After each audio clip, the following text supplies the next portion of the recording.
Hello. Can you hear me? Fully. You're welcome. Yeah, I hope I'm audible. You're more than audible. Okay. Good morning, good afternoon, good evening, depending where you are joining us today. Today, we appreciate all the IIU dignitaries here, distinguished speakers, honorable participants, and loving audience that are present here. We from around the globe. We really love to have you here.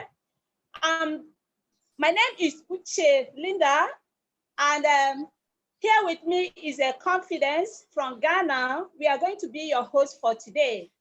So it is my privilege to welcome all of you to this education and the new normal, IIU Africa 2021, organized by International Internship University.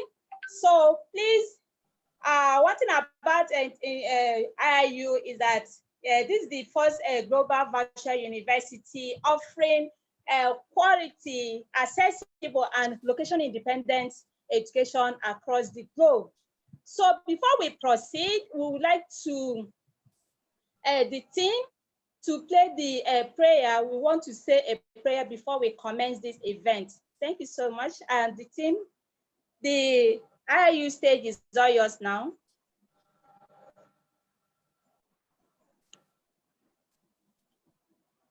Hello. Good afternoon, good morning, good evening to everyone. I hope I can be heard. Am I audible? Yeah, sure, go ahead. Okay, so at this moment we are going to pray, thanking good Lord for the message that He have given us. We pray that He should continue to be with us as we are about to have this conference. We pray that He should send His wisdom to us so that at the end, glory will be given to Him alone and success will be for all of us as well as IIU Global. May His name be praised. Amen. Amen. Amen. Wow. Thank you so much. Thank you so much, Confidence, for that wonderful prayer. What a pious start to begin this event. I would like to express my gratitude to having been given the opportunity for all of us to be a part of this Catholic education in the new normal event, Africa. It is my honor to introduce the team of IIU, the strong support of IIU, who are working tirelessly, consistently to achieve the vision and mission of IIU by bringing the new era of education all over the globe. So the inspiration of IIU, let me start with Sandy Swamji Maharaj. Please, if I didn't pronounce your names very well, please just bear with me, okay? So for his blessings and guidance in every endeavors of IIU that are stimulating, okay? We have, first of all, we have a trustees of IIU. Number one is Miss Roshna Lai, Miss Anju Pandit, and I'm going to talk about the visionary founders and the COO of IIU, Mr. Peyush Pandit, the man behind the IIU. The man behind the IIU success. The co-founders of IIU will be mentioned by Confidence. Confidence, the IIU stage is all yours.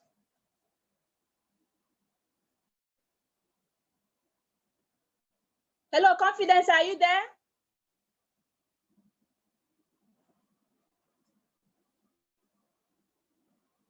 Hello? Confidence, can you hear us? Can I be heard? Sorry, I was talking, but I was muted, sorry. Okay, so now we have the co-founders of IIU. We have the first person, Mr. Stephen V as the co-founder. He is from Australia. We have Dr. Satnam Duchaka, also a co-founder from UK. And we have Mona Angia, also co-founder from Indonesia. And we'll continue with the executive board members of IIU, for which we have Ms. Corina Sadia. We have Dr. Kalaini Riao. We have Ms. Nada Ratkovic from Croatia. We have Mr. Prakash La, also from UK. They are the executive board members of IIU, for which they always give an advisory and direction to us, the co-founders as well as the founders of IIU, to be able to streamline objectives for everything to move forward. Now we can move to the IIU Presidential Council, for which we have Dr. Pratibha. He's from India and he's an advisory board member. We have Dr. Satnam. He's from UK and he is the honorary degree board member.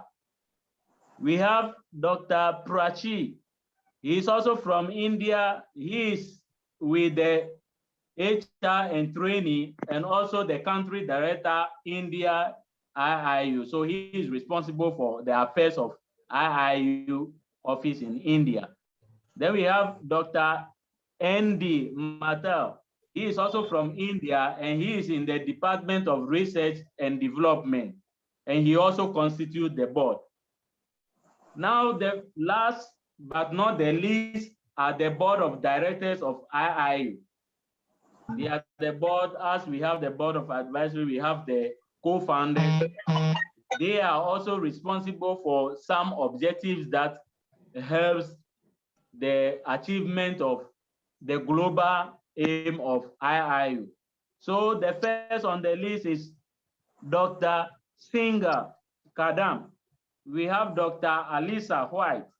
We have Dr. Prachi Gwar. And we have Professor Professor Dr. Chaplain General Eboria Ishibu Charles. He is actually our continent head and also the country director of IIU Nigeria. He is a wonderful man. He is under his auspices that this particular conference is being held. He is a man of honor and we always appreciate to work with him. Thank you very much. I will hand over with my sister Uchi to continue as we continue with the program. Wow. Yeah, that's really awesome. What a pleasure to introduce the IIU team.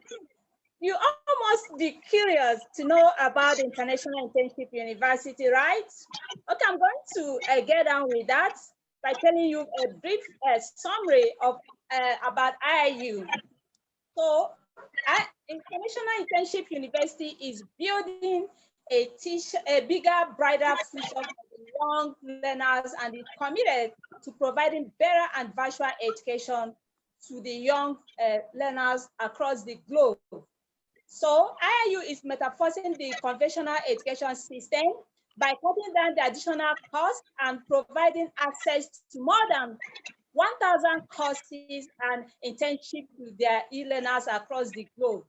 IIU has been accredited and affiliated with the World Education Organization and International Accreditation Organization and collaborated with the World Top Universities and educational institutions through the platform of massive open online courses. So IIU provides various including diploma, graduation, post-graduation diploma, post-graduation courses, and honorary doctorate. IIU has received many accreditations as per international standards for its motivation, vision, creative ideas, research, and white papers publication. International Internship University is building a better, brighter future for all young learners across the globe. So right now, I'm going to call upon my moderator, Confidence, to continue to present with us with the IIU councils. Yes. Thank you, So Dr. as Noel. being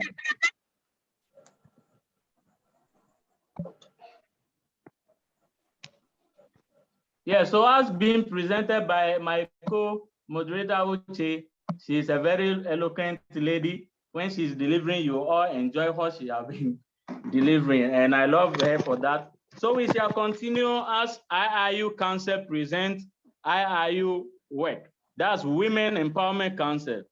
In IIU, we have Women Empowerment Council, we have the International Student Development Council, and we also have the International Youth Development Council, as well as the International Council for Educators. Now, what is the Women Entrepreneurship or Entrepreneurs Council? It's just giving an opportunity to every woman on this globe to witness the uncultivated talents within her to be the successful women entrepreneur by joining the IIU Women Entrepreneurs Council. Women's empowerment is empowering women in all walks of life.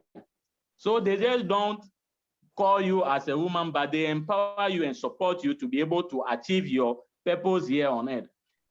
Dear women, we call on you to be part of the International Internship University Women Entrepreneurs Council to recognize you as an entrepreneur worldwide.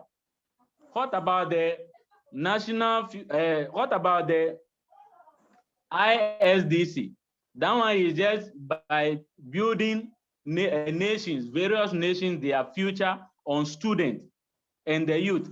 As we all know, we know that the youth, as they say, that is the future of the every country. The IIUC is a reason that they have to form a council of students or youth to be able to coordinate the affairs of youth. So here the council helps to raise funds for schools, colleges, wise activities, including social events, community projects, helping people in need and school reforms. And also the school, there is an element of international youth development. We are not just raising funds for helping schools, but we are helping the individuals as youth. So in this, youth come but one in a life. According to Henry Wadsworth, Longfellow youth is not defined by age or time. It is dependent by your social energy and mature mind, for which whenever somebody's mind is active, we consider you as a youth. Then now, this program focuses on developing young minds and making their one-time opportunity of life achievement. So we just acknowledge that all of them should come so that they can come out with their own prospect through education. Thank you very much. I'll call on Uche to continue for us. Yeah, thank you so much, Confidence. That's really awesome. I think I'm going to pick from where he left off. Now I'm going to talk about the IIU ICU. What is it all about? It recognizes the contribution of educators all over the world in the field of education and welcomes them to change the lives of many more by imparting quality education and spreading knowledge worldwide. Wow, thank you so much, IIU. You're really doing a great job. So right now, I would like to call upon the team to play the video, NC promotional video. Would you do that for us? Yes, I think they need to do it because it's part so that people will get to understand what it is. Thank you.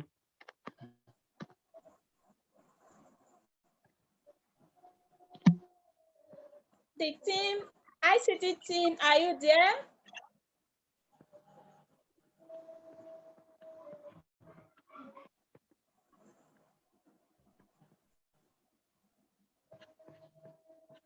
Okay, if they're not ready, I think we're going to proceed. I would like to say one or two things about our founder here, Mr. Page found it. According to his favorite quote, He always says that together we can achieve more. We should inspire each other to expand our minds and perspectives, always striving to explore new ideas and innovation for the betterment of the world. After hearing about International Internship University and its councils, you all must be excited about today's event, right? Okay, are you?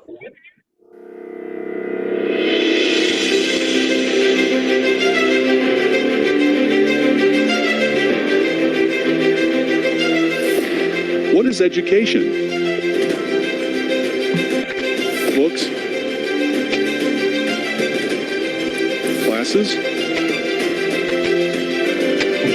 Teachers? Schools? No. Education is not that. It's beyond that. Education is a term that we have grown up listening to since we were kids. Right from the beginning of childhood till this very moment, we have been surrounded by education and its need and importance. A luxury for the rich, a necessity for the bread earner, a dream for the underprivileged, an aspiration for the suppressed, a distant reality for the inaccessible. The primary objective of education is to impart knowledge. Education also has its fair share in building the thinking capacity of people's minds. Hence, education supplies people with knowledge and facts and also encourages them to integrate that acquired knowledge into practical and professional lives by a necessary training. Education, thus, also plays a primary role in supporting the economic, social, and cultural sector of a country. It's a way to change the future today. The current education system can make people easy to lead, but difficult to drive. It's either all academic, all physical, all cultural, or all costly. Also, it makes easy to govern, but impossible to enslave. We cannot win over the future by sabotaging our present with extreme disparity. IIU takes great pride in saying that we're bridging the gaps in education system. We're not just academicians, but also practically oriented. We're not just limited to virtual classes, but also physical exposure.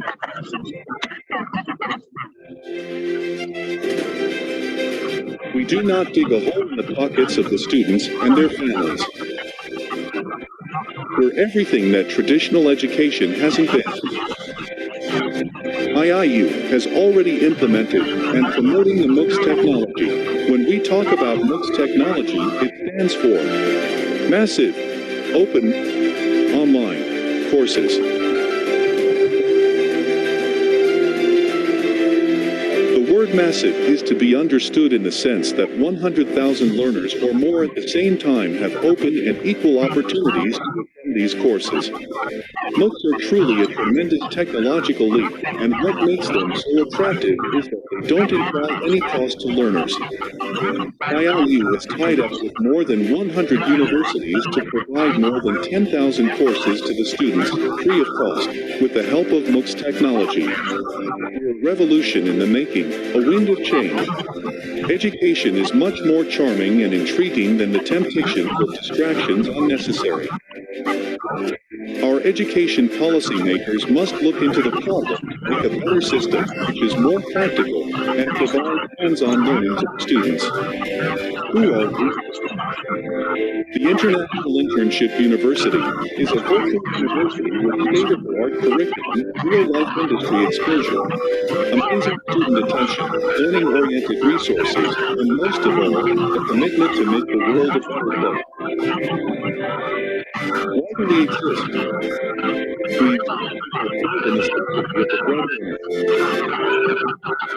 exist to help underprivileged achieve their dreams. We exist to fuel aspirations and accessibility. We exist to provide everyone the luxury of being capable of changing the world.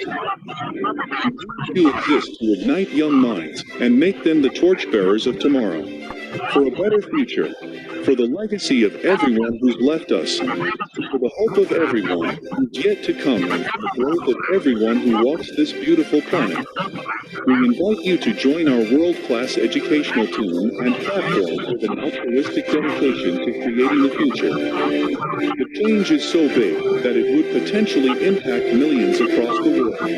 Millions of children and youth around the world cannot wait any longer. Please join us in our effort to create the virtual learning generation of IIU. Your IIU, your change. Welcome to our world, a new tomorrow.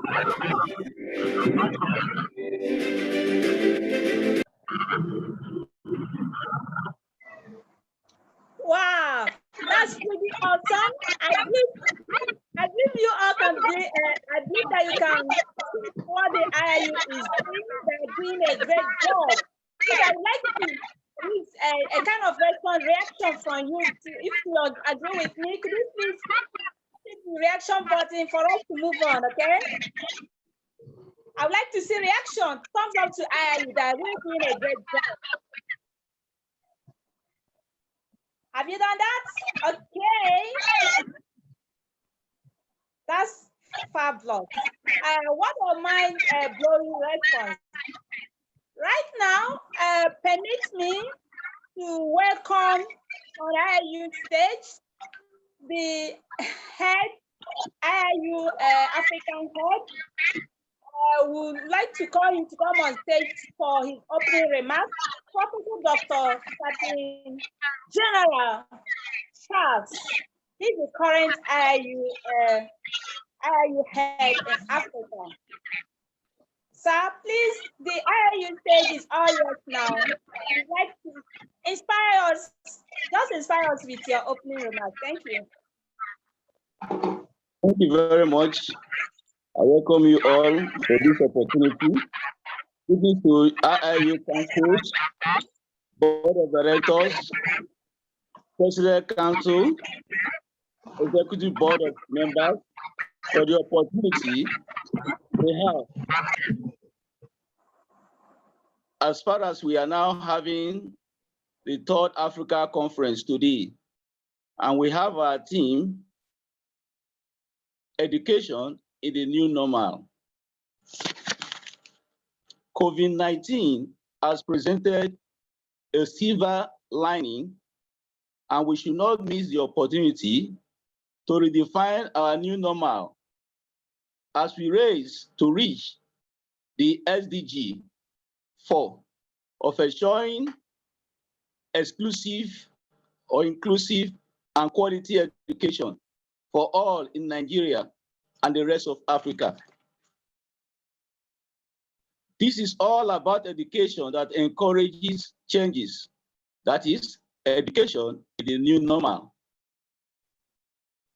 Encourages changes in knowledge, skills, values, attitudes to enable a more sustainable and just society for all. This calls for, or this calls and promotes the development of knowledge, skills, understanding, values, and action required to create a sustainable world. By the present pandemic, the world will profoundly transform, and our education system will regain some kind of normality in their functions. This should not be a continuation of the world as it was. It should be the world that is more just, more sustainable, and more peaceful. The response to the pandemic will be different from one place to another, from one content to another, but they must be based on humanistic vision of education and development and human rights framework. Action must strengthen public education, fortify common good, and expand global solidarity that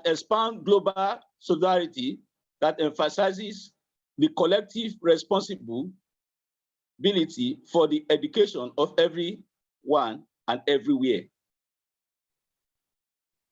Education, therefore, needs to be at the heart of all a post-COVID-19 world. So let us take bold thoughts and courageous action now. What are the courageous actions? 1, government and citizens alike should be encouraged to demand strong responses, both in public health and in public education. Therefore, there is need to strengthen public health and social services and simultaneously mobilize around the protection of public education and its financing by international organizations, national governments, and all education and development partners. 2, it is paramount for the world leaders and the entire education community to drive economic progress, sustainable development, and lasting peace by preventing the learning crisis from becoming generational catastrophic. Therefore, we should be ready to reimagine, reinvest, and redefine the model of education in post-pandemic. Kudos to United Nations agencies, international organizations, and private sector entities, and civil society representatives, and are mobilized by UNESCO. 3, to end current level of inequality and expanding solidarity is necessary because COVID-19 has shown us the extent to which our society exploits gender inequality and power imbalances. Therefore, there is need to be committed to the international cooperation, showing empathy and appreciation of our common humanity at its core. 4, curriculum should be increasingly integrated and based on themes and problems that allows us to learn to live peace with our common humanity and our common planet. Therefore, there is need to have deep reflection on curriculum as we struggle against the denial of scientific knowledge and actively fight misinformation. 5, equitable and sustainable development is needed to strengthen the resilience of education system because education is the bedrock of just, equal, and inclusive society and a key drive of sustainable development.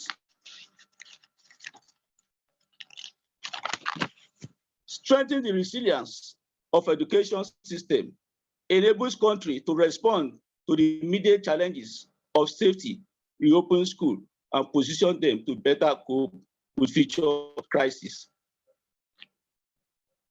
The capacity of education stakeholders to be strengthened to review and revise existing education sector. In the absence of strong leadership and coordination, the multitude of actors needed to respond to and mitigate the impact of crisis can lead to duplication, inefficiency, and confusion. Therefore, for education resilience, National Ministry education leadership of crisis planning and management is important. Strong coordination mechanism needed to maximize the input of stakeholders and local city society to serve the most marginalized. Teachers and students should be given the opportunities to have free and open source technology. Education cannot be dependent on digital platforms controlled by private companies or strive with ready-made content built outside human relationship.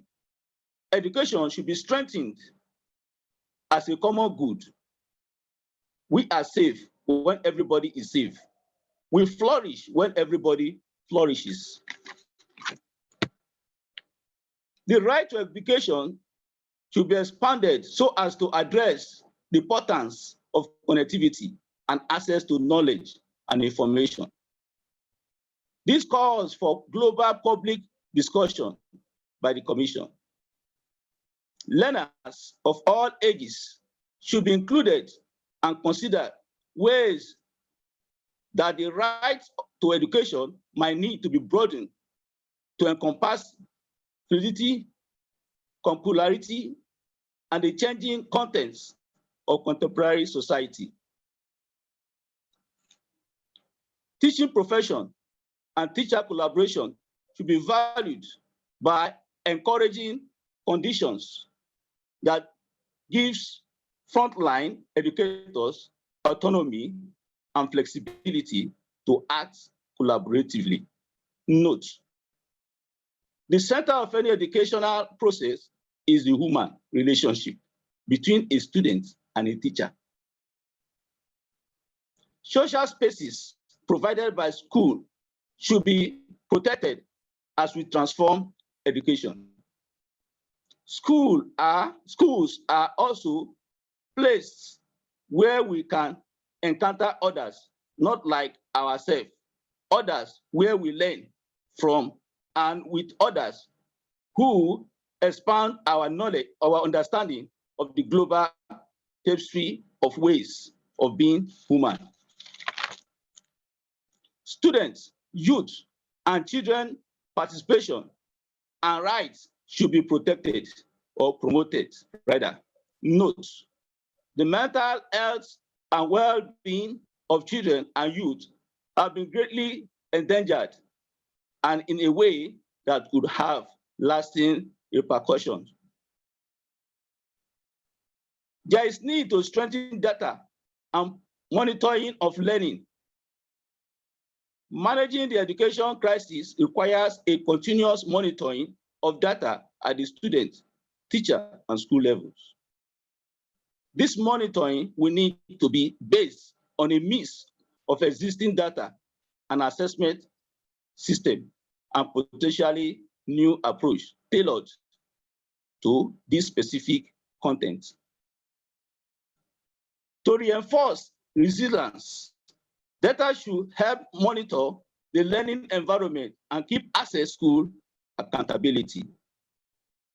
Data quality and timely are essential. Finally, there is need to reimagine education and accelerate positive change in teaching and learning.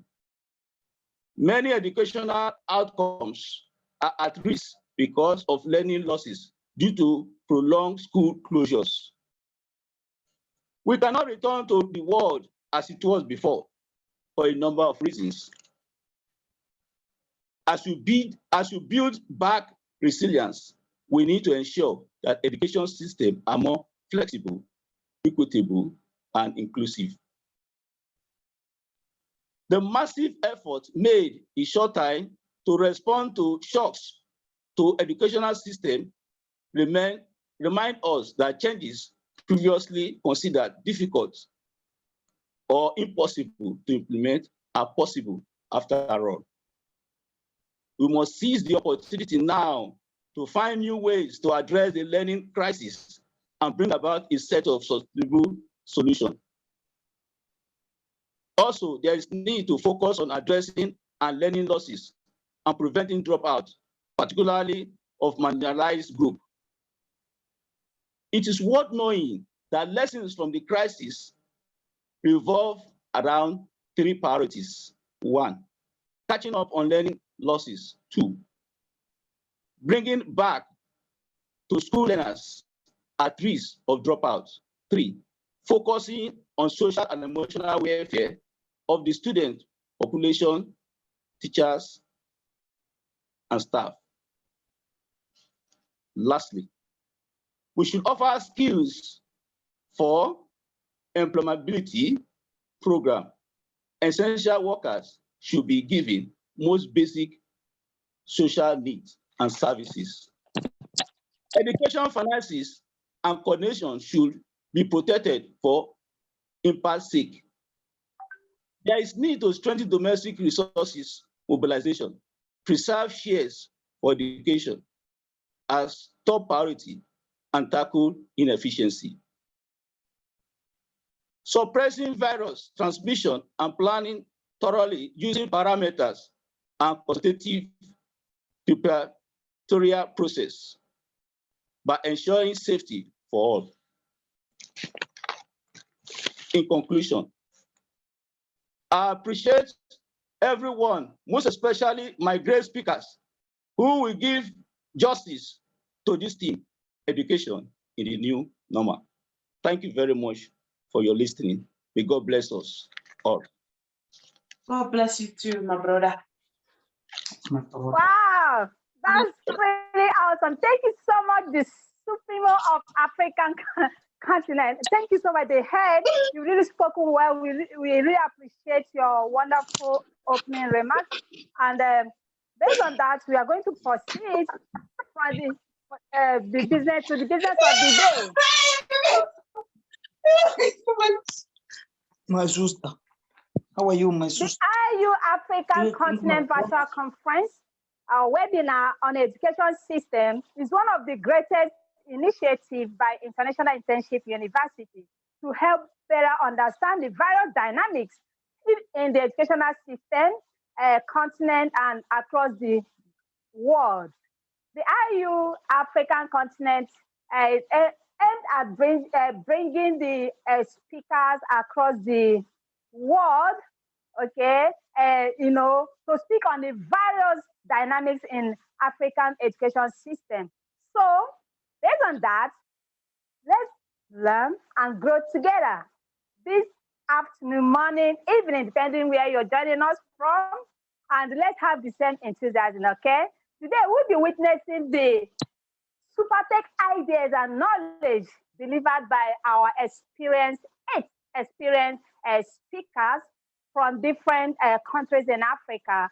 So our African eminent speakers will share their possible solution on the education in the new normal, and including practical ideas about how to tackle this. By the end, I'm very sure that we all will have many competencies and new competencies and tactics that we put into practice right away. Our keynote speakers who will be sharing their professional expertise on the subject matter, their ideas, views, techniques, ventures, and much more. I would like to give introduction of our highly experienced speaker now, the first speaker of the day. Please enlighten us with your inspiring words. With this, I want to introduce our dignified personality with whom I will share the IAU stage with. Our first speaker, Ambassador Cynthia Obeyeru Esheme from Nigeria. Ambassador Cynthia holds a master's degree in pure linguistics. She's a published author of 2 books, a scriptwriter, TV presenter, a producer, a humanitarian and cultural ambassador. She's a 24 GG skill. She has won or added to her feathers international and local awards. Respected Ambassador Dr. Cynthia, welcome to IIU stage. The microphone is all yours, ma'am. Hello, everyone. Can you hear me? Thank you, Sure, go ahead. Doctor. Can you hear me, Uche? Yeah, sure, go ahead. You're audible, ma'am. All right. Thank you very much, Dr. Uche Lee in Opala. Thank you very much. I'll some moderator with your co-moderator confidence. I am highly happy to be here, honored to be one of your speakers right here on this very important epoch-making event, a conference on education in the new normal. I would want to thank the co-founders of this very important organization what I call it, the IIU International Internship University. I am highly grateful to Dr. Pish Pandit, the CEO and the founder, with the other co-founders, the Satnam, Mona Andia, and a whole lot of others. I want to also thank the BOTs, the co-organizers of this very event, and most especially, I am grateful to my continent head, Professor Charles Iburia Osiholo, who is also the country director of Nigeria, Team Nigeria, under whose jurisdiction we are also having this program. I am super grateful. Thank you, IIU. Thank you, everyone. I'm also welcoming our co-speakers who will be gracing this very occasion. I am saying welcome on board. Welcome to this very important topic, that is education in the new normal. Education, we all know that is the process of giving systemic instructions, especially at a school or university. Education in the new normal of the COVID-19 era and post-COVID era brought with it a huge change and turnaround across the world, such as the world had never seen before. For never in the history of mankind did there arise a global uniformity in sincerity of purpose, you will agree with me, in man's quest for knowledge and capable of binding humankind in one true solution to a global problem.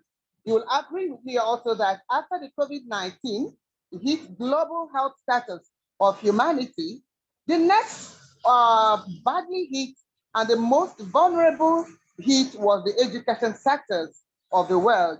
Hence, all the learning institutions were closed to contain the spread of the virus, with school calendars across the world lost to an epileptic state, and the physical learning rendered an invalid, but at the same time, ushering in a new normal, wherein people can now study and people can learn from across the world, beating geographical distances. We can learn from various locations, beating distances or geographical locations. This is called virtual learning. Virtual learning. No, utaangalia wapi na hapa zika kuna. Can you hear me? Umeangalia uko kwa kina Ken? Virtual learning is ushered in now as our new bride. It is our new bride. As a result, we have the COVID-19 pandemic giving birth to such product of exigency at the International Internship University, IIU, and this kind of bringing to bear this kind of conference, which we are currently engaged in. So with this development, that is the pandemic and post-pandemic aftermath in the education sector across the world, big questions remain if the world generally is prepared and well equipped for education in the new normal. That is the big number one question. Are we really prepared for education in the new normal? Honestly, every other department of man's core existence is linked to education. You can agree with me on that, that every other department of man's core existence is dependent on, is linked to education. Yeah, isn't it true that our future depends on the education of our children in the now? Then, if that is true, where then lies the future of sub-Saharan Africa and the developing world? Since before the pandemic, Africa, for example, had a worrying education situation wherein 87% children in this region could neither render nor have a simple understanding of a simple story by their 10th birthday. Indeed, this unfortunate situation brought by COVID-19 has dealt a deadly blow to an already hopeless situation. It would be unfair at this point not to mention that the international community has done so much, just like our country director, Professor Eboria Charles, mentioned, the international community has done so much for developing countries like Nigeria and others with funds to aid their poor education system.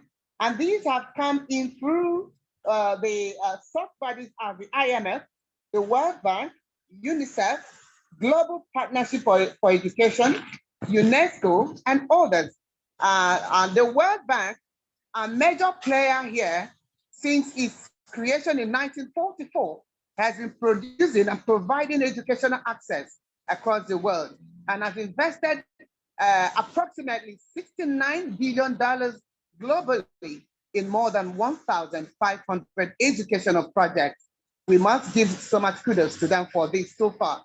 Nevertheless, education in the new normal has its major challenges. That is exactly why we are having this conference. It has major challenges, but the answer to the challenges resides with us. Then the question comes, can we handle it? Can we handle these challenges? Can we do it? Let all the key players in the global educational partnership join hands on deck in favor of this, and it should be a problem solved. When the educational international partners or partnership join hands collectively, seeing it as a clarion call, come together in one accord with sincerity of purpose to say, yes, there is a challenge with the education in the now, in the new normal. There's so much to be done digitally. There's so much gap to be bridged. If they come together and say, we want to solve this, we want to help, especially the developing countries to come up with what they really need to be able to achieve this, I think this will be achieved.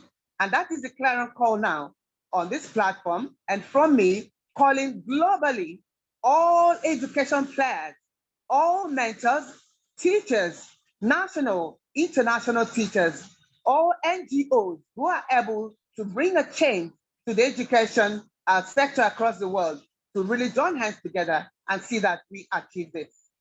That is my contribution today. I've just given a clarion call to the world, to educators, to NGOs to really join hands and see that we achieve education in the new normal and make it a success. Thank you very much. Thank you, the moderator. Thank you, the Peace Pandit. Thank you, my country director. Thank you, co-speakers, for this very important occasion.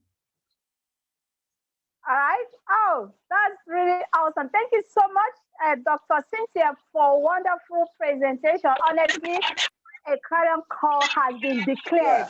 All we need to do, whoever you are, parents, teachers, in all educational sector, we need policymakers, maybe individuals, corporate organizations, everyone. You've heard just like what I just said, a clarion call for all of us. We all need a collaborative effort to tackle the challenges that we are having in this new normal. Thank you so much. You've spoken so well. And our next speaker will be introduced by my co-moderator. I'm calling on Confidence. Confidence, please introduce our new speaker. The IU stage is all yours. Thank you. Thank you, my co-moderator. You've been wonderful throughout, and I love your style of dealing with us. And also, I want to take the opportunity to thank Ambassador Dr. Cynthia.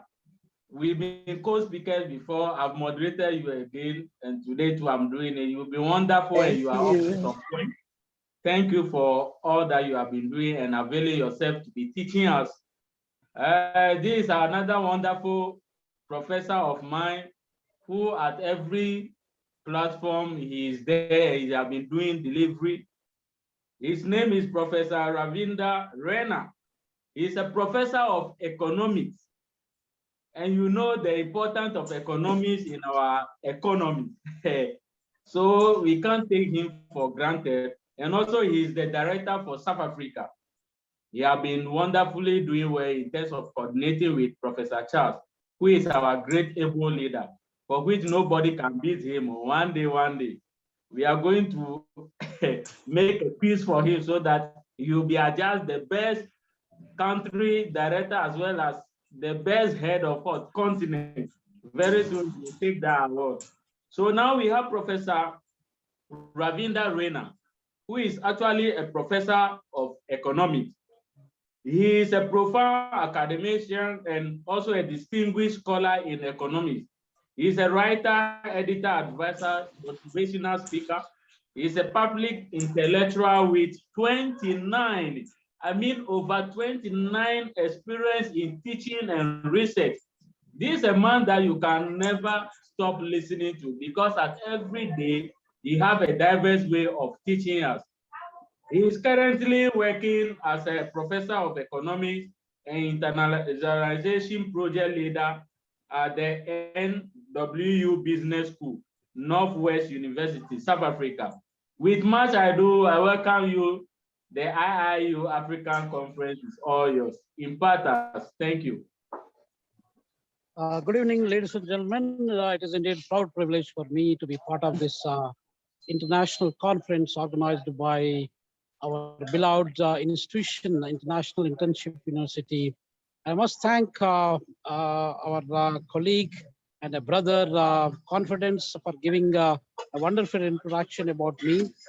And I also must thank our other colleague and probably co-worker and the country head as well as the continent head, Professor Charles, and all other our African brothers and sisters from different corners of Africa.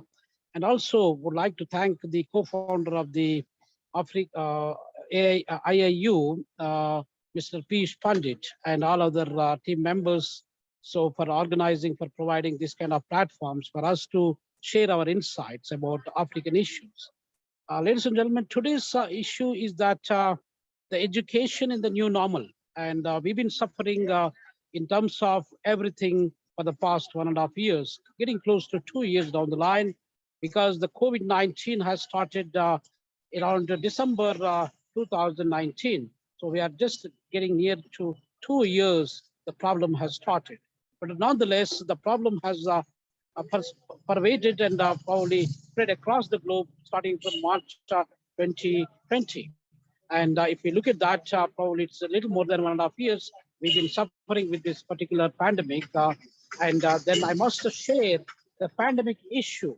And today, on 23rd of October 2021, and if we look at the global statistics, how the statistics looks like, we got more than 243 million people across the globe that are infected by this pandemic, and close to 5 million people died by this virus. Now, I must say that, in Africa, the intensity of this virus is so little. If you look at a country like India, for example, which is the second largest infected country in the world, which has got more than 35 million people infected in India alone, and close to 460,000 people died. America, being the largest economy in the world, also largest number of infections in the world, they got probably about 46 million people got infected, whereas about more than 700,000 people died by the virus, getting close to 1 million people in America alone, ladies and gentlemen. Now, if you look at the other side, there are a few countries like Brazil, got 22 million people got infected, getting close to more than 600,000 people died of the virus. And then the number goes on. The list goes on, ladies and gentlemen.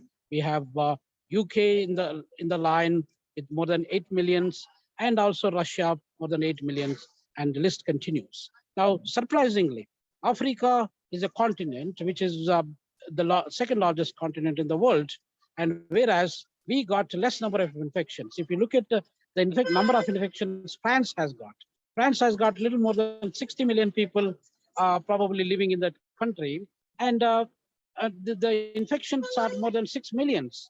So if we compare the France as a country and Africa as a continent, where we got more than 1.3 billion people, if you look at the infection rates in African continent, getting close to similar number of France, or maybe lesser than Russia, lesser than UK, ladies and gentlemen. So God has blessed us with less infections, with less death rates, and so on. Even a state in Maharashtra, in India, that is a province, and if you compare Maharashtra province of India, the total infections, the total death cases of Maharashtra is also close to the whole African continent. So this is what I would like to emphasize here.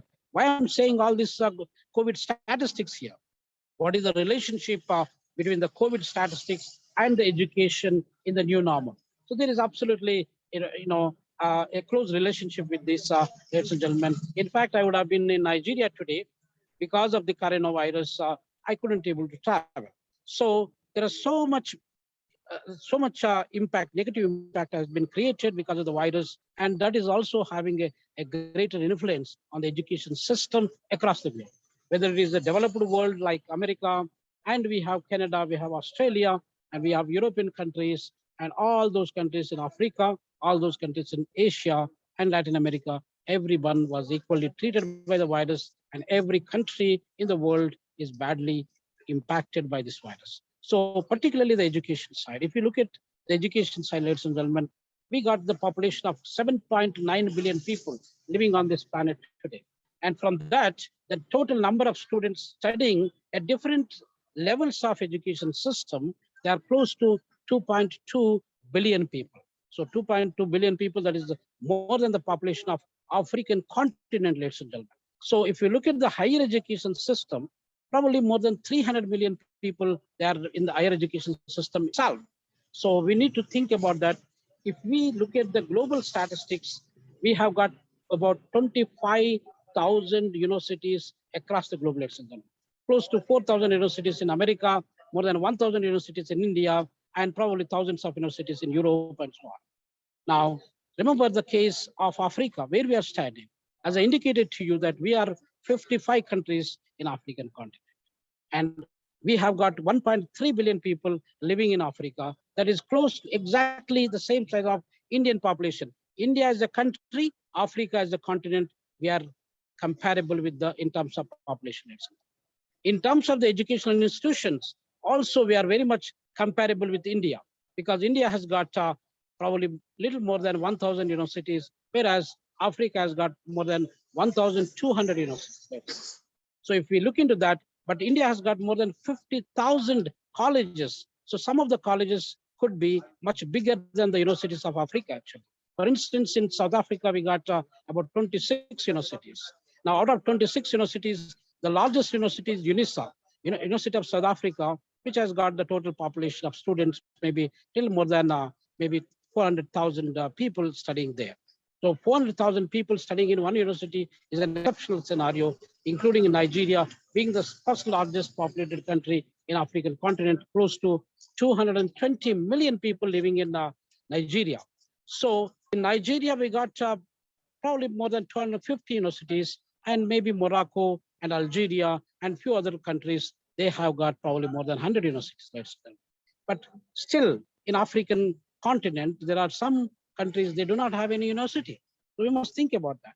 Now, looking into the current pandemic scenario and looking into the new normal that we are going to assume, that the new normal or abnormal situation that we are going to experience in the near future, how are we going to deal with that? So dealing with this education system, we need to have the internet facilities. We need to look into the fourth industrial revolution, where we need to talk about the 5G technologies, for example. And we also need to think about blockchain. We need to think about the probably modern technologies like we should think about the artificial intelligence and the robotic technologies. And all these things, we are literally very far from achieving these things in African continent. Although Africa is the second largest, as I indicated to you, we got about 31 million square kilometers land. If you look at the size of the land and the density of population that lives in African continent is less than 18. If you go to the Asian continent like China, India, there are more than 500 people living in the same square kilometer of land. So we are blessed. We have abundant resources, for instance. But despite of the resources, countries like Liberia has got so many diamonds. Countries like DRC Congo has got so many diamonds. And country like South Africa, Nigeria has got oil there. And South Africa has got so much gold and so much platinum. But what is happening despite of the fact that we got a rich natural resource base, that is not enough for us because we are still backward in terms of the technological, accessibility, the resources that we supposed to have in order for us to access the education, we need to have the technology. So we are still backward. We are looking into the fiber technologies. We're looking into the probably 4G technologies, and many of our students, ladies and gentlemen, including people living in Lagos, people living in Cape Town, people living in Pretoria, or people living in maybe many other parts of African capital cities like Accra in Ghana. So people, they do not have accessibility to have the internet education. So we need to think about that. What would we, so new normal is not going to change any kind of scenario for us unless and otherwise the NGOs, for instance, non-governmental organizations, NPOs, non-profit organizations, and the governments themselves, they must come forward. They must extend their hand in order to establish some kind of technological rooms or technological centers where all these students, underprivileged students or marginalized students, they can go and sit there and access the internet education, access the YouTubes, access classes. For instance, we are with a great motto, we have started this university, International Internship University. Now, all these international internship universities basically online education system and online education system, MOOC technologies. And all these MOOC technologies, if we do not able to have the technological devices like maybe smartphones, laptops, and all other devices, with the technological connections, there is nothing we are going to do without having the technology. So technology has got the power, which can try to connect us, which can try to amplify us, which can try to empower us. So in order for us to achieve that, all the governments in Africa must do something because people cannot able to afford to have the education without having government support, ladies and gentlemen. So we do have, that is why if you look at the university professors working in African universities, and majority of the university professors or lecturers and the junior lecturers, they do not have the PhD degrees. Less than 20% of the faculty members working in African universities, they have got PhD degrees, ladies and gentlemen. We must think about that. And if you look at some of the South African universities, they got more than 55% of the faculty members, they got the PhD degrees. So you can compare 20% one side and 55% on the other side. Even in Europe and America and other countries, they do have probably about 60 to 70% of the faculty members, they have got the PhD degrees. So what is going to happen in the coming probably 5 years time is that there's no new normal, it is only abnormality. Abnormality in a sense that all the people, both the teachers and the students, they must get connected with each other. So connectivity can only take place with this kind of technologies. Now Zoom platform, how many people in Africa could able to afford to buy a smartphone which has got the connection facility, and the internet itself is very expensive in African continent. So we need to break those chains, ladies and gentlemen. We need to make the technology more accessible to the people of Africa. If we compare the rates of India, for example, the internet, 100 South African rands, you can get monthly connection, and with that 100 rands, you can get unlimited, you can download, you can use any number of devices, and you can use. So if you go to South Africa, for example, unless otherwise you pay 6 to 1,000 rands, you will not get that access. So you go to any other African country, internet become very expensive task for us, let's say.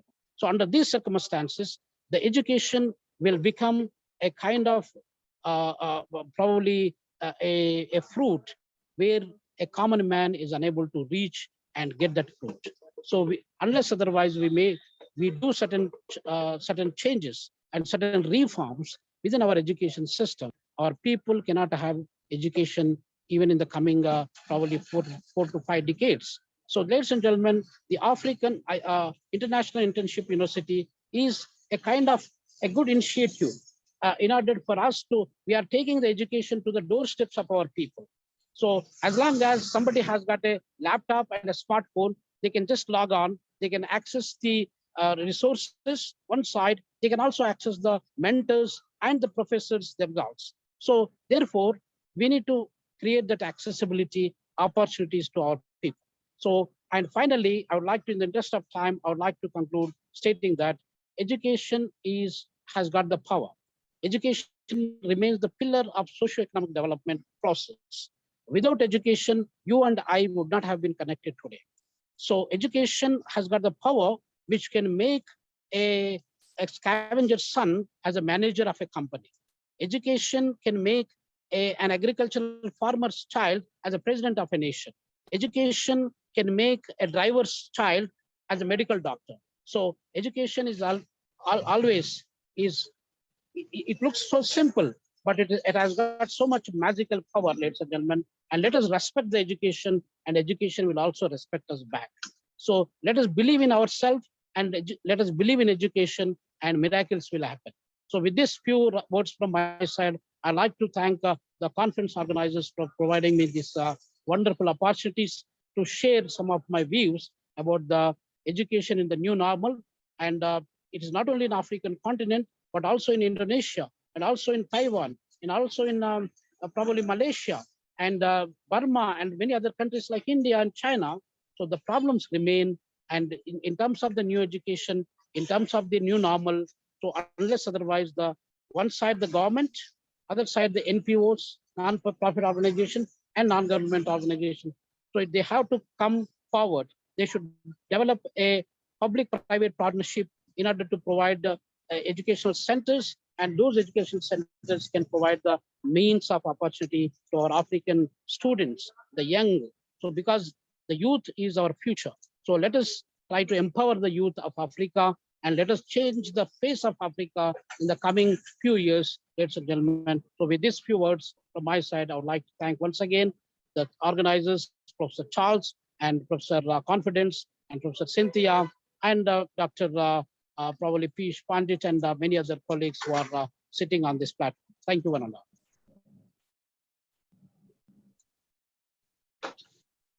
Yes, thank you so much.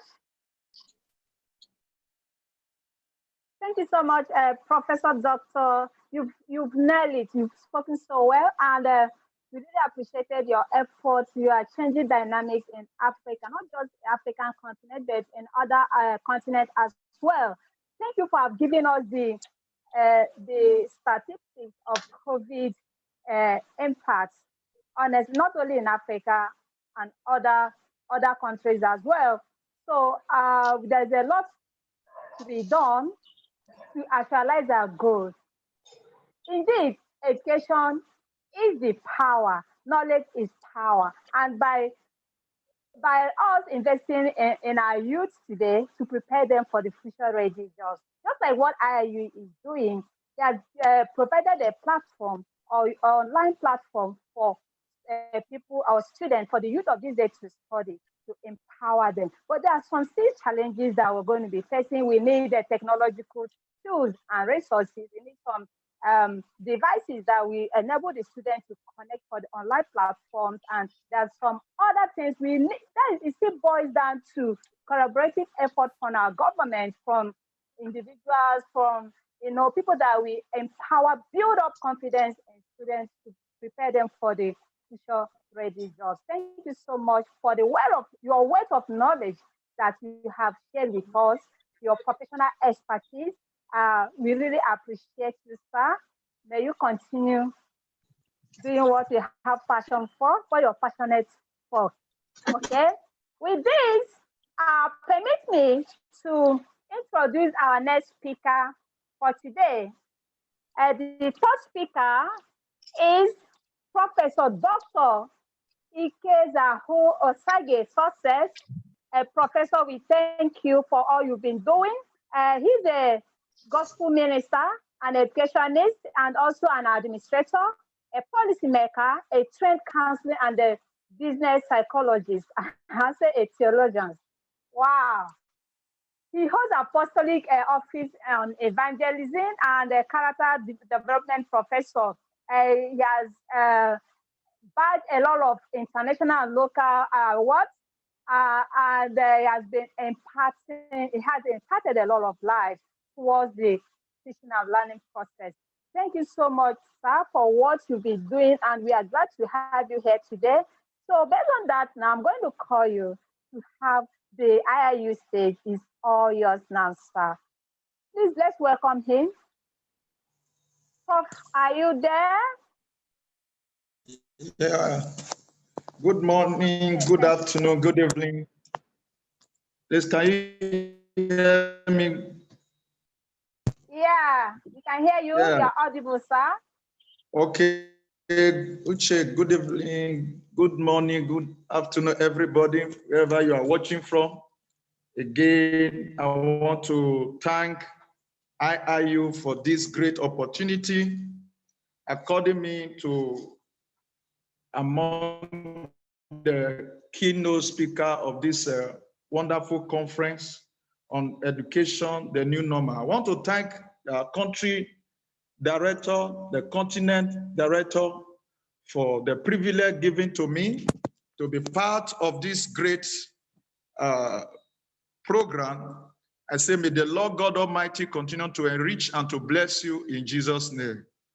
So quickly, I want to add to what other speakers have said, and I'm standing on the existing protocol to quickly write on this topic, education in the new normal. It's important for us again to understand that education is a tool used to develop the individual so that he can become useful to himself, to his family, and the society at large. So many others have defined education in various ways. And some said that education is the transmission of relevant knowledge into the learner to enable him or her to be effective and adjust to the new environment. As a matter of fact, as school starts going back to the numerous countries around the world, so we have to discuss how it will look like in the new normal and highlight the importance of learning outside the classroom as well as in the classroom. More than 20 years ago, in 1998, the Age magazine based in Australia published an article about school, how school might look like in the future. Next century, school as we know them will no longer exist, according to this magazine. In their place will be community-style center operating 7 days a week, 24 hours of the day. In their place will be community, so computers will become an essential ingredient in raising of a effective school in the future. So students in the age as that we see and hear their teachers on computer with remote learning, the trend of the day, accessing classroom in their home with computers. The student will learn at their pace, at their time, and at their convenience. Yet, some attendance at the actual school will be required to help students develop appropriate social skills. Therefore, even a year ago, we saw from the pandemic and the lockdown, which necessitated these principles. So we might have dismissed this as fantasy, but the last few months in most countries of the world, which capsulated us into a world of visual communication with everything from geography, lesson, physical education, workout being delivered to young people online. So we have discovered that if we have to teach at home, that is the big if, then much that as we assume have to happen at school and can happen away from it. The question in mind, though it is, should it? So a good school is more than just collection of classroom. Please, let's take note that a good school is more than just a collection of classroom, an assembly hall, and few other special facilities in the community. Now, during the lockdown, young people have missed being with their friends, doing things together in the same place and the same time. So at the interim, no amount of virtual activity, no matter how good your smartphone is, can take the place of actual being with people. So the picture we see on our television of children setting in socially distanced row of socialized bubbles in the playground only go to show in mind that any rates that such arrangements are unnatural, unhelpful, and can only be extremely temporal. Can only be temporal. So as young people in some countries start to navigate the classroom again, what should school look like once we have established a new normal and the threat of COVID-19 has passed? So one, classroom should look like and feel different. The last few months are provided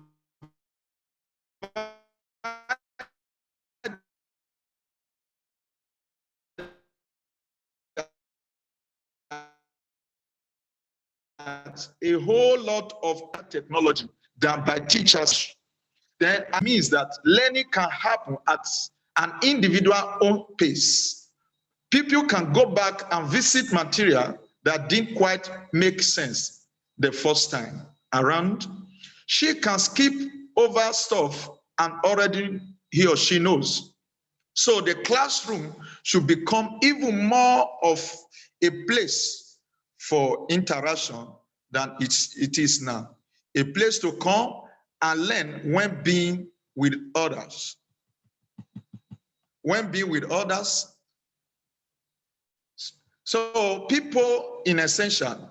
So to debate the experiment to make or to touch and feel, the teacher in class could and at last be true facilitator of learning, but not the prime impactor of knowledge.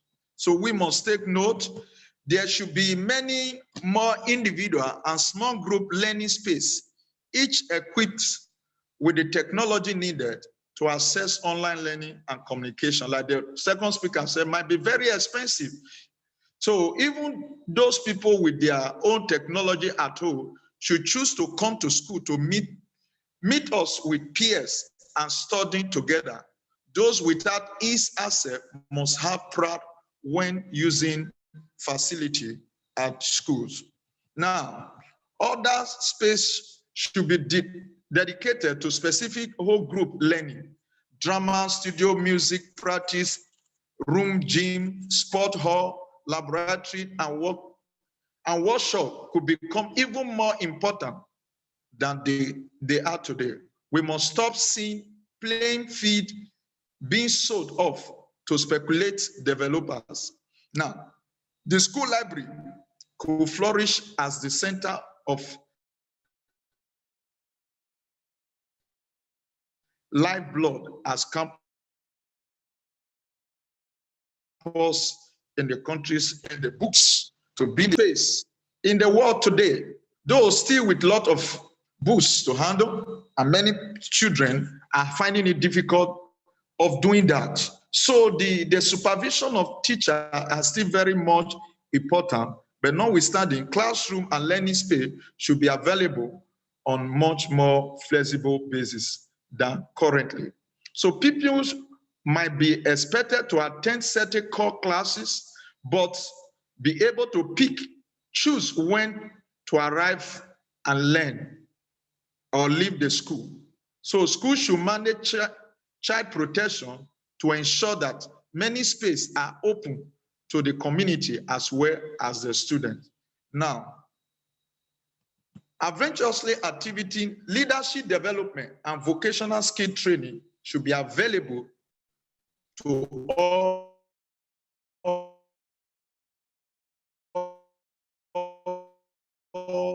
students. Many of these areas delivered by volunteers along teachers and paid youth workers, often through the offices of the third-party organization, just as it is in Nigeria, the secondment of NYC youth corpers to schools, such as the of cadet, scout, or sports club, but the school should provide the facility and the hub within the community.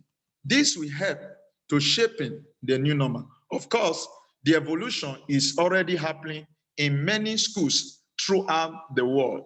The age was not far wrong in its prediction. Surely, change will accelerate following the COVID-19, even if scant resource makes some development impossible in the short term, as we have in our facility shortage of power outreach and all of you.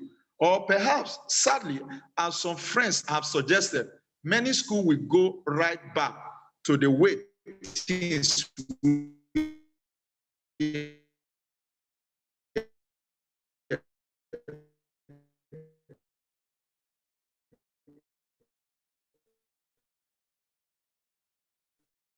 before, because the and cooperative chief back about what this period, whatever happened, I can guarantee you how designer and architect work, the sport hall will always smell of teenage feet on wet Friday.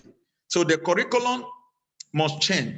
It's time to position normal formal education in conclusion and learning properly with the life of every school. Knowledge should be important and academic attainment price, but there must be a greater expectation that people must also develop life skill, behavior, and attitude as part of the core work of the school, rather than extracurricular compulsory option. Thank you very much. I'm so happy to be part of this conference. God bless you all for listening in Jesus' name.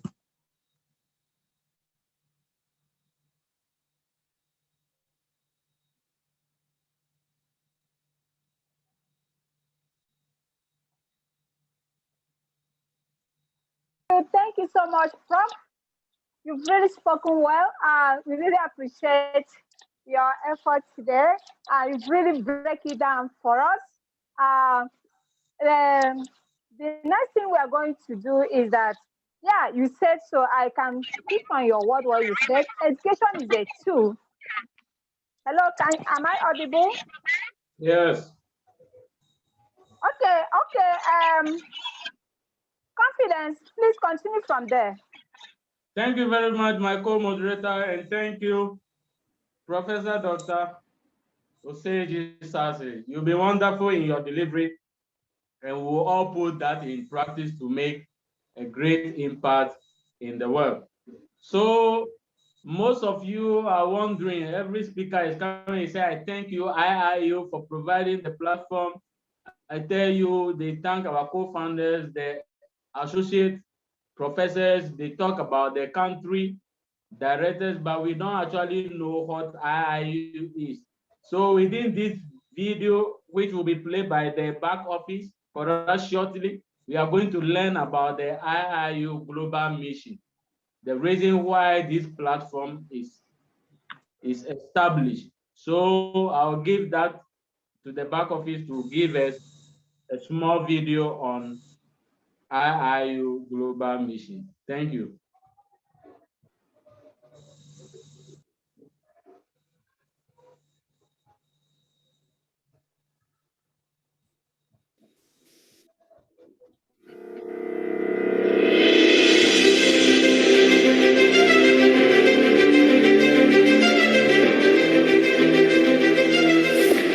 What is education?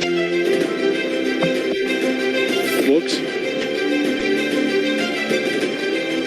Classes? Teachers? Schools? No. Education is not that. It's beyond this.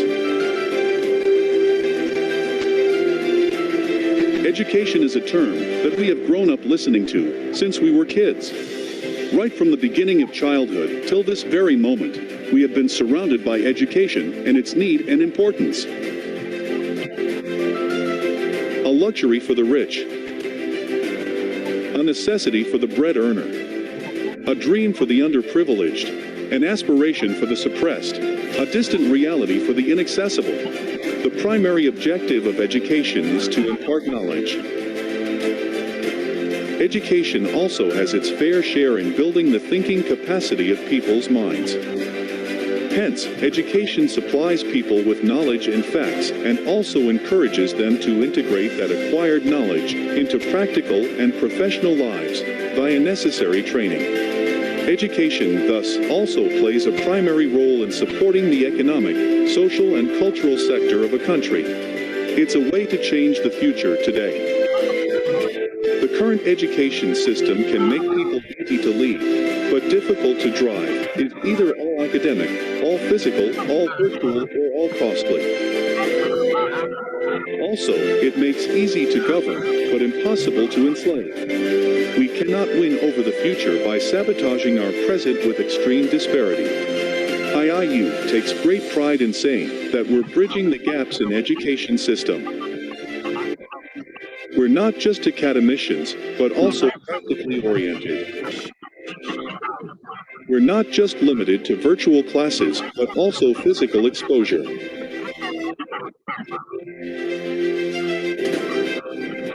We do not dig a hole in the pockets of the students and their families.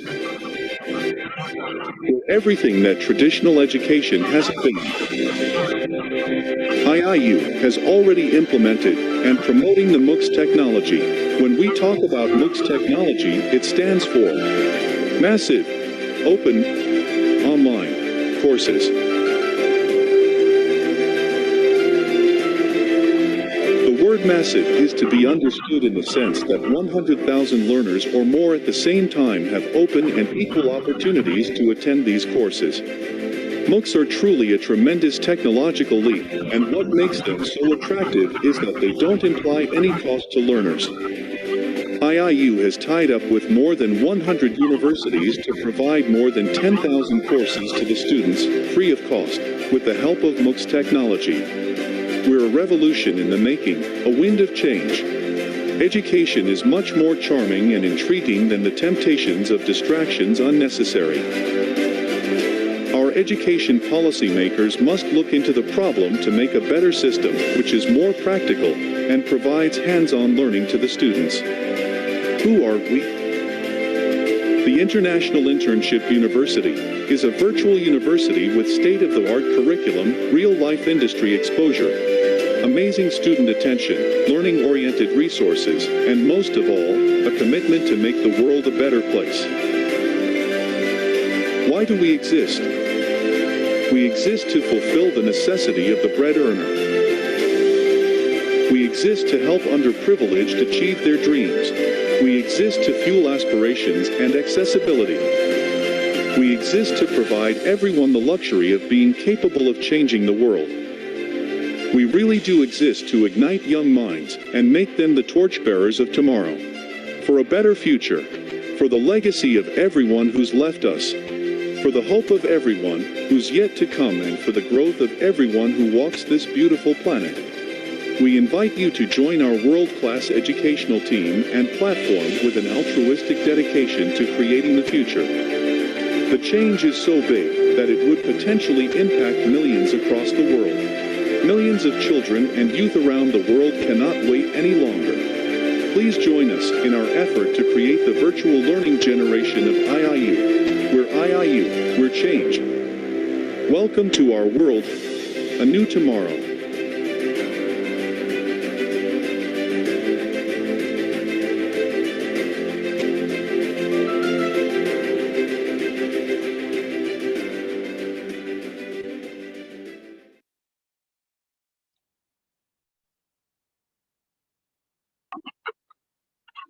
Yeah, we are most grateful to the IIU support, IT support team. You people have been wonderful always, and thank you for being there. By courtesy of the platform we are using is also being provided by IIU, of which they are always constantly providing the back office support for everything to move on. God bless you all. IIU is proud of each and every one of you. So at this moment, I'll call on my co-moderator, Uche, to introduce our next speaker as we hear from him. Thank you. Yeah, thank you so much. I promise you guys, it's never going to be a dull moment with all of us here. Please don't go nowhere because more are yet to come. We have experienced speakers that are yet to share their wealth of knowledge with us today. But before then, please, I would like to tell you that the participation, certificate of participation, the link will be pasted on our chat box. Please, maybe in a few minutes time, it's going to be pasted there so that everyone, all the participants will fill the form, okay? So right now, permit me to introduce our next speaker of the day. The first speaker is Ambassador Dr. Ibetam Elbo. Sorry if I didn't pronounce your name very well. Is the IIU country director from Egypt. She is an international accredited ambassador, a journalist, and also a plastic artist. Wow, she's a plastic artist. She holds a master's degree in Greco-Roman history, Faculty of Arts. She has won so many awards, numerous. We can't even count them. She represents more than 17 international organizations in the Arab Republic of Egypt. She's a published author with a publication since 1995. So she has a lot. She has bagged a lot of international and local awards. And she has educational training in the field of free press and public art. Thank you so much, ma'am, to have you here today. And we would like you to have the IIU stage. The microphone is all yours. Professor, are you there?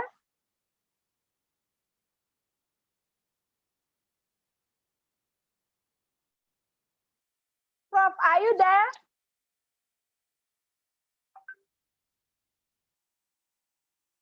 Professor Ibetam from Egypt, are you here with us?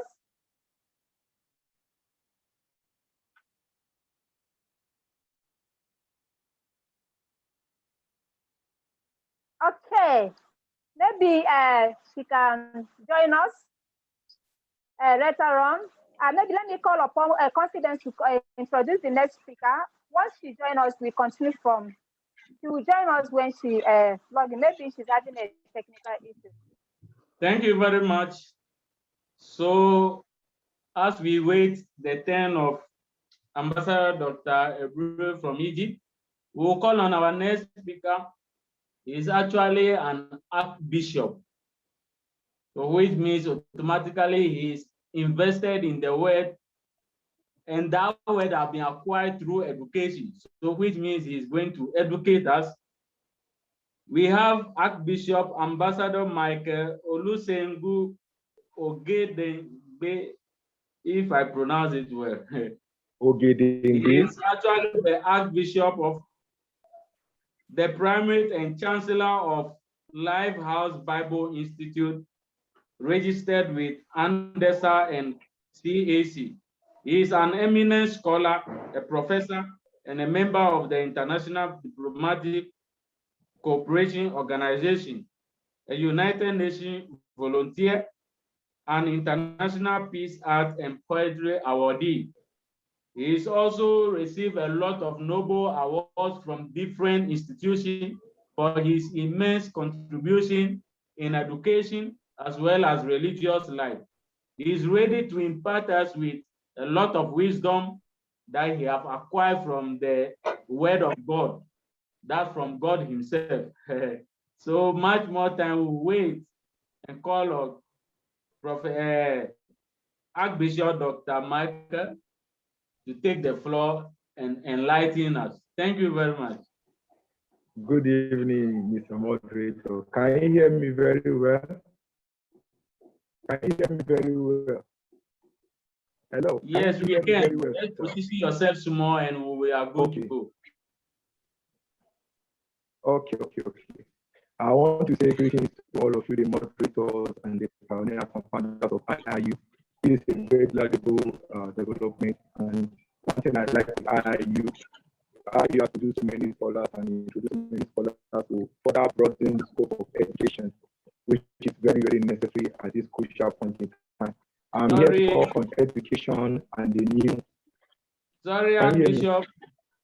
Yeah, I think we are having small hitches on the connection. So if you can position yourself. Can you hear me very well? Can you hear me very well? It keep on breaking and we are having hitches. I see. Can you hear me? Can you hear me now? This is better. This is better now. Thank you. Okay, thank you very much. So I'm here to talk about education and the new normal. And my point is this: the COVID-19 pandemic has changed the educational landscape, which makes e-learning part of the new normal. The first case of COVID-19 in Kenya was announced in February 2020. To contain the spread of the virus, physical learning in all learning institutions were closed. By this announcement in 15th of March 2020, the school calendar was considered lost. Therefore, virtual learning was embraced. With this, I want to tell you that the new normal is a welcome development. For those who have been through the brick and mortar world of learning, they will know that sometimes, like in my country, Nigeria, where there's a lot of strikes going on, like we have a polytechnic here, which I won't make mention of, but you can Google it and find out, where a course, students who are supposed to finish a course of 3 years, now they are spending 6 years, and yet they have not yet graduated. Just because we are going through the brick and mortar. Why? Strike here and there. But with the advent of the new normal, which is e-learning, it will save us all those embarrassments and all those mess and all those delays. Imagine somebody who was just a youth when they went in. Some people say they were unmarried by the time they got, but by the time they were to finish their academics, their education, suddenly they're already grandparents. With the advent of the new normal, it has changed the educational landscape totally, which is a welcome development. And such, we must continue to thank and celebrate here, now, and always. But then, like I say, it is the COVID-19 pandemic that brought a change in the landscape. But this also comes with its own challenges, which are the areas I would like us to focus on. Of course, we need government support, we need partnership, we need individual collaborations, and what have you. But there are still some challenges to the new normal. One of them is that we have internet connection issue. Like, for example, this morning, there was a program going on in IU with Romania, and I was supposed to be part of it. In fact, I was so happy by the time I was able to connect. Suddenly, I just went off, even without feeling the feedback from Ali. It was so painful. And I can tell you, the new normal have a challenge now of internet connection. People are having that challenge, even scholars and students. Sometimes we are receiving lectures, suddenly the internet goes off. Like just before, like you can see some of our speakers, they were being called upon, and they are saying internet challenge, internet. It's a welcome development, but this internet challenge is something we need to really look at and work on. But it comes as a result of the normal. Unlike the big and mortar case where the teacher, the lecturer, apart from transfer, have to be in the class. But the new normal, imagine social distance. With the distance, yet we can still talk, but the internet connection is a major problem. And also, under the internet, we have the internet cost. In some countries, it is still very high. To even buy data, to convert to data, it is still very high. To acquire data, it is still very high. That is why most times when you notice when educational sectors are going on, when learnings are going on, when classes are going on, You find people complaining, send the feedback link, send the feedback link, send the feedback link, send the feedback link. Why? Because the cost of maintaining such programs at such a long period of time is so expensive. Some of them run out of data along the line. Are you getting me? Then again, another thing is that another point is that there's poor technical infrastructure. At the base of the new normal is the technical infrastructure development. With the development of information and communication, the sector is still under immense political and regulatory procedure, even pressure. Sometimes the government say, we don't want this, you don't go here, you don't say this, you don't say that. No, we don't want you to delve into this topic. It is still a challenge with the new normal in the educational sector. And then also, the point of I would like to say that there's limited professionals. Shortage of professional technical expertise means no to distance learning. Lack of trained personnel are challenged to the new normal from primary to tertiary institutions. Imagine sometimes even the professionals, some of our scholars who come online, you see some of them struggling. Sometimes even screen sharing is a problem. It's not their fault. Some of us are just adjusting to the new normal. Even though we are willing to educate people, we're willing to teach, but it's some of the challenges that comes with the new normal. And then also there's financial challenge. There's financial challenge. Even both in the primary, in the secondary, and the tertiary institutions, the cost of acquiring ICT equipment is very expensive in some places. Sometimes to even buy the feeders and the transmitters, it is still very expensive. These are challenges that comes with the new normal. Is this good? Yes, but the challenges, the financial implications, they are still sometimes very difficult, affecting and hampering the movement and the joy and the progress of the new normal. And then there's this other challenge of software and license costs. Most distance learning softwares are unavailable locally. Like here where I am here, if you want to buy some software to install in your laptop, there are local vendors around here in my country where you go to get stuff. Hello, Prof. Archbishop, can you hear me? Sorry, we are having is distorting. Maybe you could just change to another direction or position so that we can hear you well. There's a distortion on your end there. Please, you please change position. You're supposed to hold. Can you hear me very well like this? Mike. No, we are still having it's because of network. Network is freezing. It's freezing up. We can't hear you well. Oh my God. But can you hear me very well like this now? Hello, Ambassador. Please hold. Can you hear me very well? Hold the earpiece in your mouth, very close to your mouth, so that we can hear you.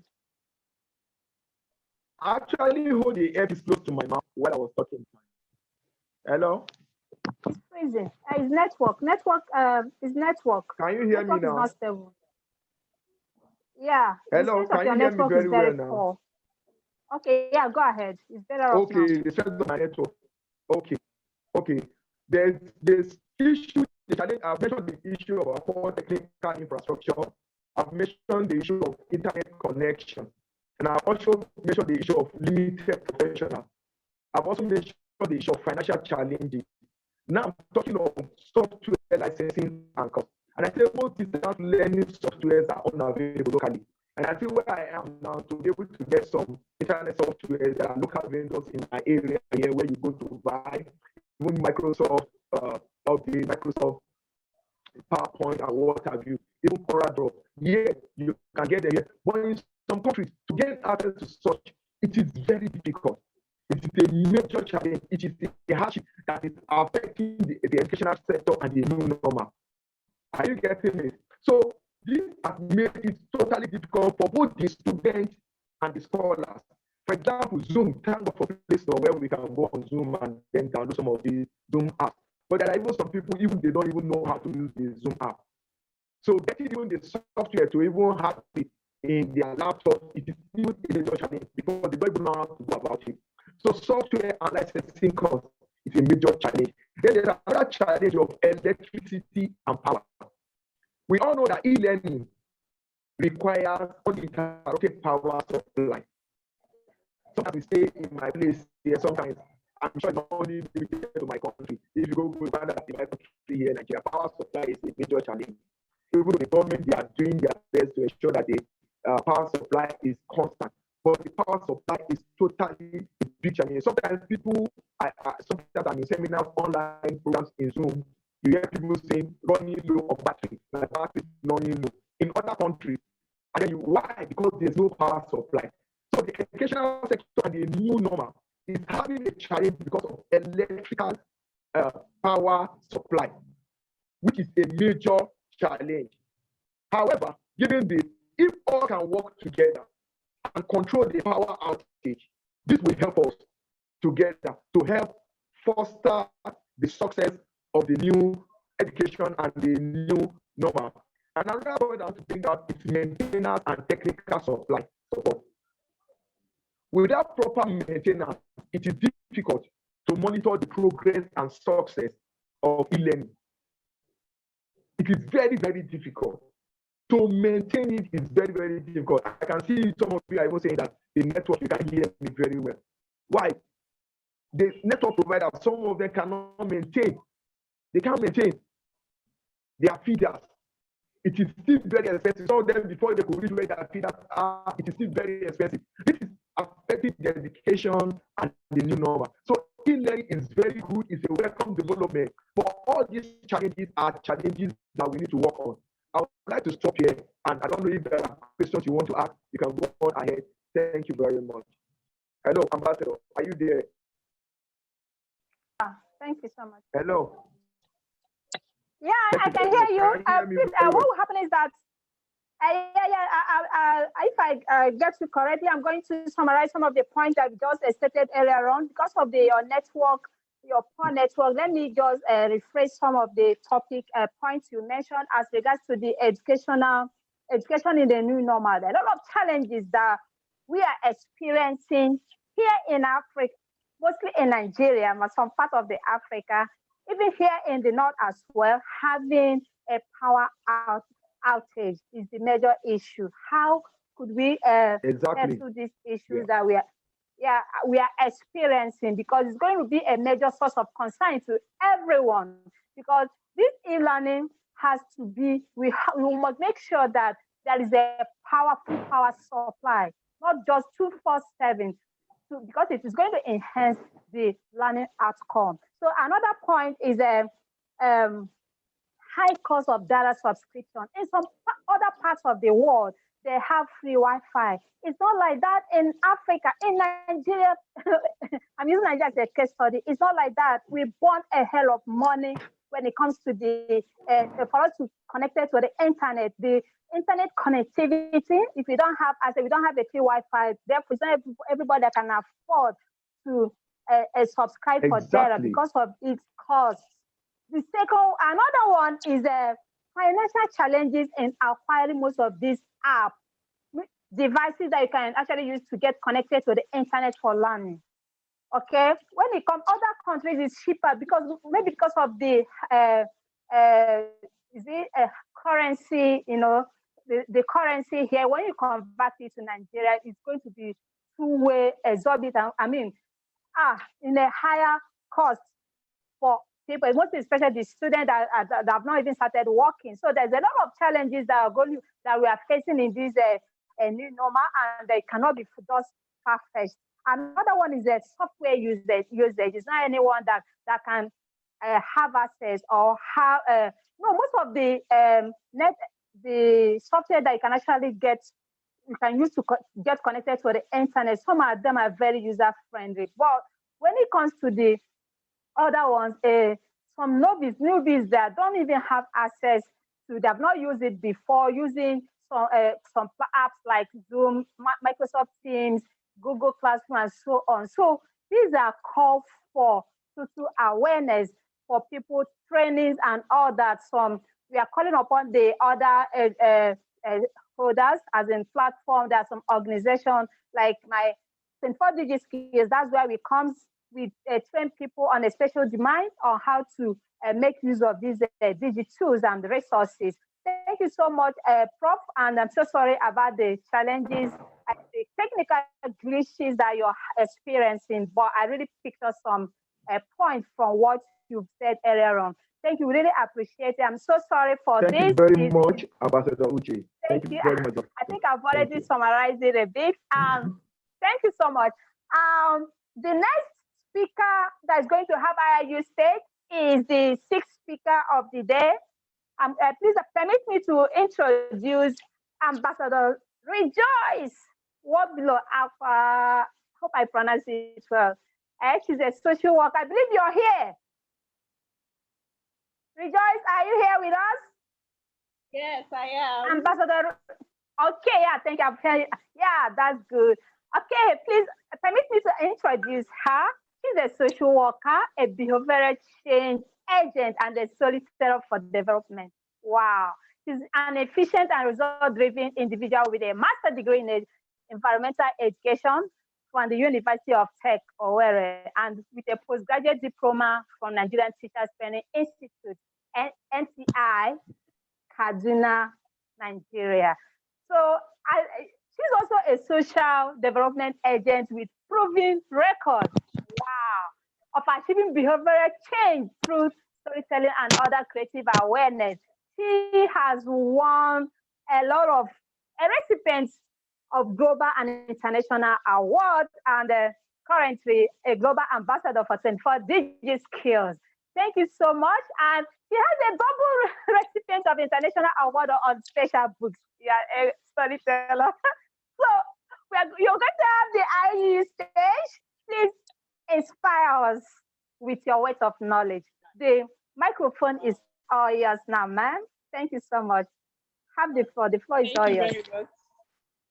Thank you very much, Ambassador Uche. It's beautiful. And I'm so grateful to our IIU Global and our African head, the Ebu Supremo. Sir, thank you very much for this platform, for us to vent for change. I hope I'm heard.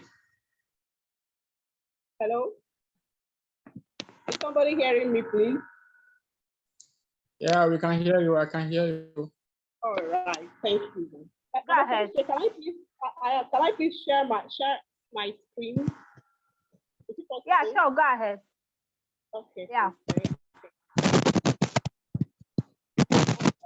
I'm not the host yet. Please make me a host so I can share.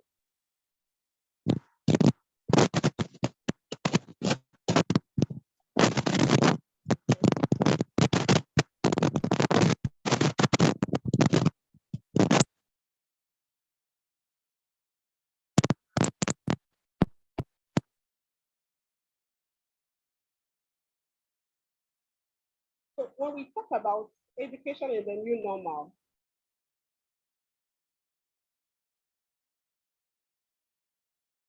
when we're talking about education is the new normal, they actually have pictures of real community settings where we experience the true challenges that is brought up by this new normal.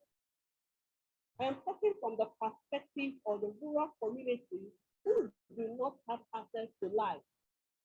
I'm talking about people like the previous speakers have said. I'm talking about people who have challenges of making their daily meal. Talk about buying data. Abatuche and the Prof has explained now that this thing costs so much. Learning costs so much in this new normal. So my picture of education in this my picture of education in this new normal is people that are having difficulties making their daily meals, not to talk of recharging their phones. So if you're talking about education in this context, I'm talking about SDG 4 and SDG 1. That is to say, education and poverty in this context are closely related. My focus is so much on the rural communities I work in. So when the people were trying to fix, how to grapple this change, I was in the community one day, and a school teacher was shouting, was venting. I was like, excuse me, man, what is the problem?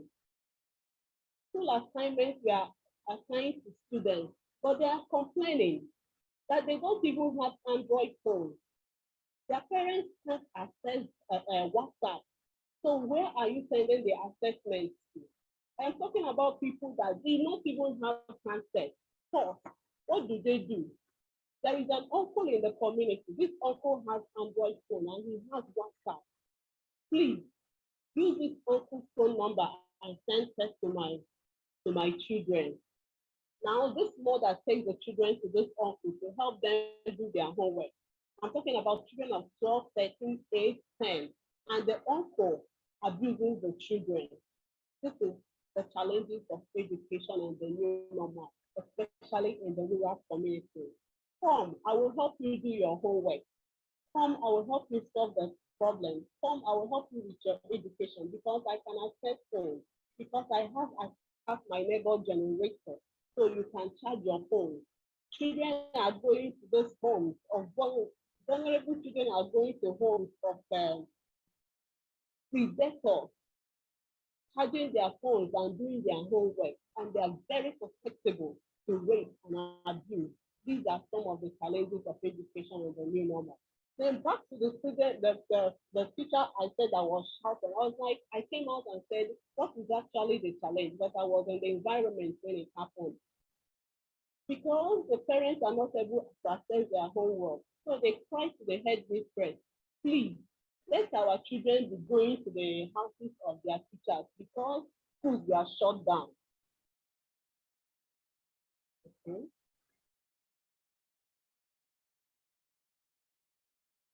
Okay, and they said that because the schools are shut down, can our children come to the homes of their teachers? And the headmistress said yes, without consent from the teachers. So that particular day, I was in that environment when the people were knocking on the gate. Who's next? Auntie, it's me. They opened the door. First, you. Who again? Auntie, it's me. This is how children were taken into the class, into the woman's house. And she was like, who asked you to come here? They said it's the headmistress. She said we should come to the house and learn. She was very angry. So she picked up her phone and was shouting on the headmistress, how can you ask the children to come to school, to my house and learn? We are talking about COVID-19. There are no provisions. COVID-19 protocols are not observed.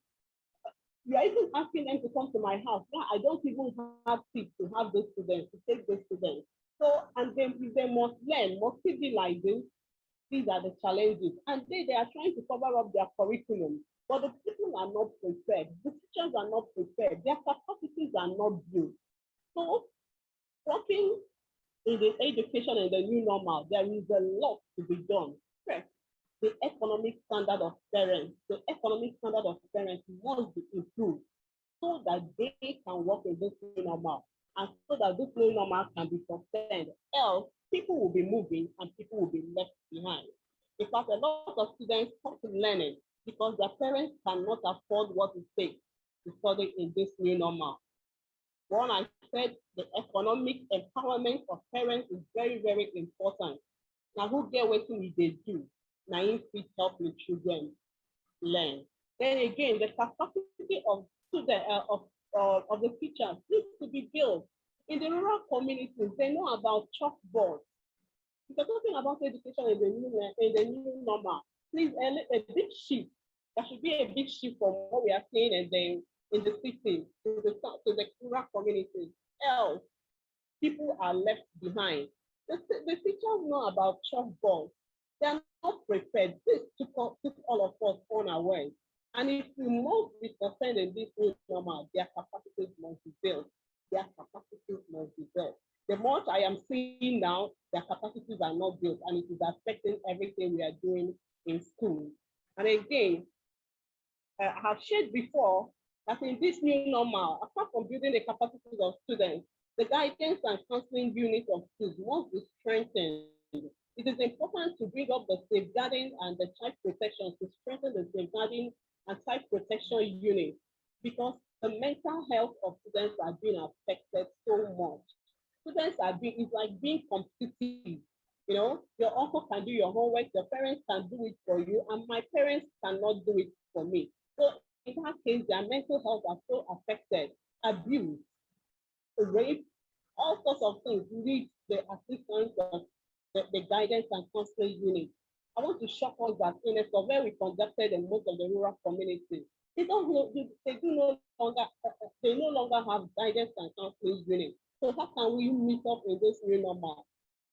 When mental health are affected, they don't even know who to fight with. The students don't know who to go to when they have challenges. So this is really, really a big challenge. In this new normal, a lot of things need to be touched, including what we are talking about now. Else, people will be left behind and the world will assume that we are moving. But this movement is not sustainable because all of us are not moving. Thank you very much. I want to appreciate all the speakers who done very well. In fact, I learned on this platform too. I just wanted to share the story and tell us that SDG 1 and SDG 4 are intertwined, and we must make it sustainable. SDG 4 must be sustained so that SDG 1 must be sustained so that SDG 4 will move ahead. Thank you very much for having me. God bless you. Wow, that's pretty awesome. Thank you so much, Rejoice. You've spoken so well. Honestly, there's a lot of challenges that we are experiencing in this new normal, especially in the rural area, primitive areas that doesn't even have access to these digital tools and resources. When it comes to bridge the gap of this digital divide in such areas, remote areas, using chalkboard. We are talking about chalkboard in the rural areas. So that's why it still boils down to the government and policy organization and policy makers and some organizations to intervene to bridge this gap of digital divide in our rural areas, because all these students, all these kids, they are future generation, they are our leaders, okay? And having inadequate learning tools in these areas, that is why our collaborative effort really needs to come in to tackle this challenge. And also the tools. Some schools, not even, there are some in the city, the teachers are not yet prepared. We need a capacity building, upskilling of teachers to be able to transfer these knowledge skills into the younger ones. Okay, we see as a teacher, I'm speaking based on teacher's perspective, we really have a lot to bring to the table to make this actually work, okay? And another one is that our social well-being of our students, of youth, needs to be checked at all times. Their social and emotional learning, so that because if this is always been as in checkmating them all the time, it will really help them to go a long way. Thank you so much, Promise, and I believe everyone has picked one or two things. I learned a lot from what she has just shared with us. Thank you so much. I'm going to call upon the Confidence to continue from there. My co-moderator, Confidence, are you there, please? Thank you very much. Thank you very much. Thank you very much. We want to take the opportunity to thank all the speakers. You've been wonderful. Very soon we'll end it. Stay with us so that we'll be able to accomplish this conference. I know I've learned a lot, and I'm still waiting to learn because my head is becoming big to contain a lot of insight that I'm getting from our prominent speakers. I'm learning, very young, but I'm eager to learn and become a professor like Professor Charles one day. So at this moment, we are here again to know something later within some under 5 minutes. Do you know, you on this platform, how many of you know that IIU have the capacity to accredit other schools? You don't know. Do you know that you can be accredited as a global teacher? Do you know that you can be accredited to take the courses of IIU as a school, as an educator? No. So this moment we are going to ask the back office to help us with the IIU accreditation, for which educators, head teachers, schools, as well as other educational institutions can apply for accreditation. As individual, you can also apply for accreditation as a global teacher, for which you can be widely recognized. Do not also forget at the due time we are going to give you a little information about our upcoming Africa convocation, which is being hosted by Nigeria. More details will be given to you as the program goes on. So let's call on our back office to give us the accreditation video. Thank you.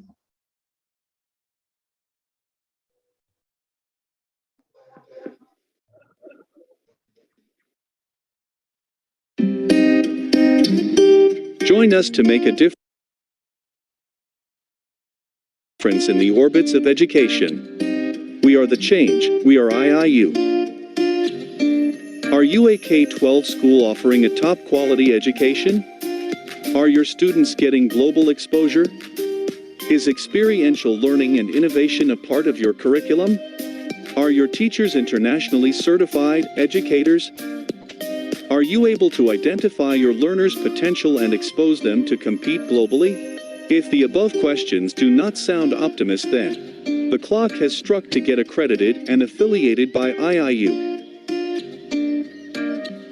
You think of strategies, training, competitions, we offer it. You want to interact with an expert team of educators, we possess it. You want to be exposed to learning at a global platform? If yes, you have embarked at the right destination. IIU's International School Accreditation Board. Let's put some light over accreditation, what it is. Why do we need it? Simply put, accreditation is value. In today's challenging world, it is extremely important that institutes or schools be accredited and approved with the institutes, meet certain standards. Accreditation assures employers that the graduates of an accredited institute are ready to face challenges and rigors of the modern world. The students who graduate from accredited institutes and schools have access to enhanced opportunities and employment and global mobility. IIU accreditation affiliation has no bars for any boards like state boards, CBSE, ICSE, IGCSE, IB. IIU accreditation affiliation has created an arena for learners across the various countries and continents throughout the globe. What are you waiting for? Apply now. IIU's International School Accreditation Board.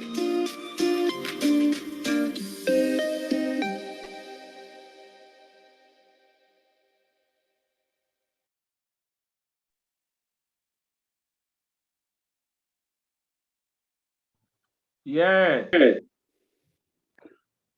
Thank you, back office. So for those of you participants who are here who don't know that IIU it's not just about conferences, it's not just about giving courses or running programs, but IIU actually also have the capacity to give accreditation to other educational institutions. This is a wonderful opportunity. You don't need to relax as educator, business, a school owner, or go just contact any of the IIU telephone numbers, or you can directly talk to Professor Charles, and he can give you the details on how to be accredited as an individual for a global recognition or as an educational institution. Then before then, we are having our upcoming convocation, which is being held by Nigeria under the auspices of Professor Charles. This is more of the first that is going to hit Africa, for which our able Excellency African head, together with his team, working tirelessly to provide the most prominent and enjoyable program that day. So as time passes, we are going to put the details over there. You can nominate yourself or nominate any deserving individual who have the experience, and the convocation will be done for all of us. With this, I'm going to call on my co-moderator so that we can end now with the few speakers that are left so that we can call it a day. Thank you very much. All right. Thank you so much, Confidence, for that info that you just passed across. That's really believe that everyone is preparing to get registered or nominated for this upcoming convocation.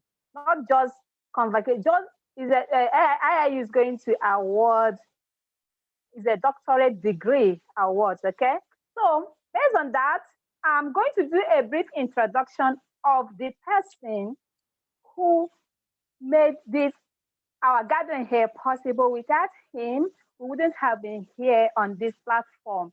I'm going to introduce a little introduction of the co-founder of IIU, Mr. Peyush Pandit.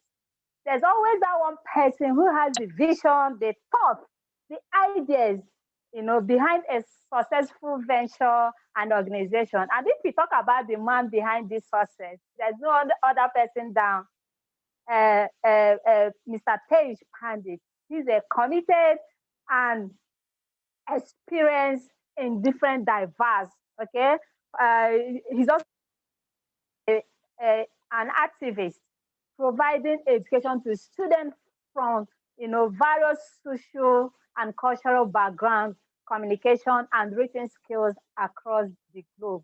He's an passionate writer.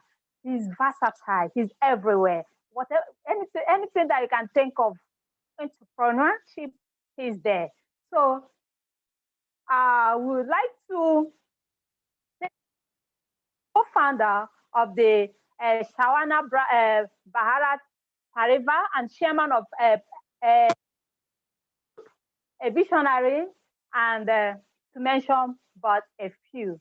He conquered the world's first virtual internship university during the pandemic, the International Internship University, and up until now, it is standing tall. That's why you and I are here, and they're giving opportunity for everyone on the planet to have a test of the virtual learning. Isn't this awesome? Thank you so much, sir.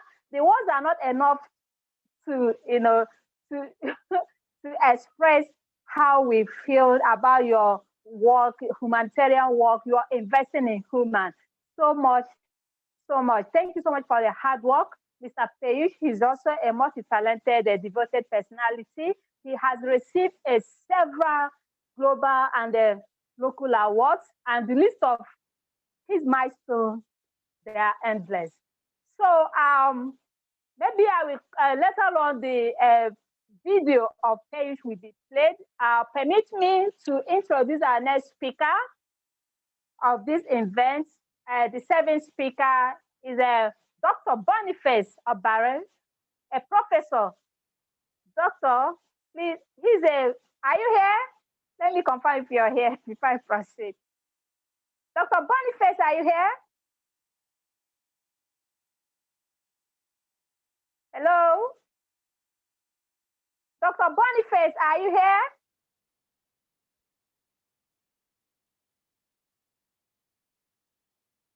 Boniface, are you here?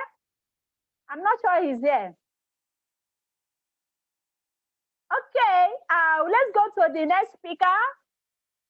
I would like to call upon the Confidence, my co-moderator, to introduce the next speaker of the day.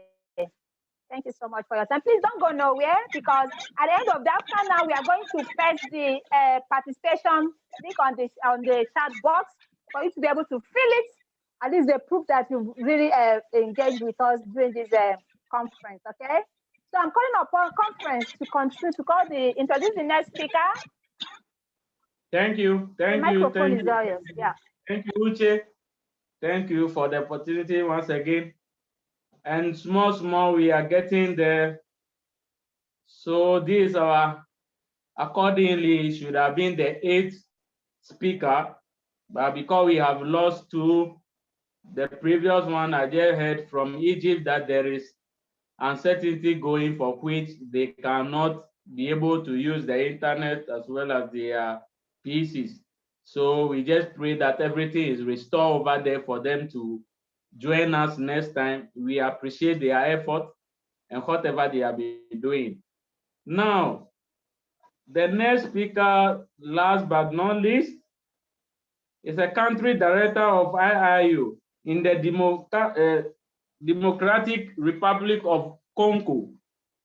He has been instrumental in everything.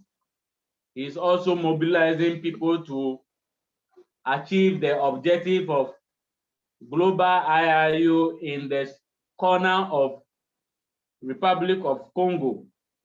Now he's a teacher and he's a licensed degree in English and African culture from Teachers Training College of Bukavu. He has been working as a journalist with 7 Radio in Bukavu. He has undergone a lot of communication projects and he is a communication manager. So you could imagine he is coming to communicate with us. He is coming to impart us and we can't actually wait to listen to him. He is no other person than Nelson Vave Rurumba. Let's welcome Mr. Nelson. The floor is yours. Teach us and encourage us. Thank you. Is Mr. Nelson there? Is Mr. Nelson there?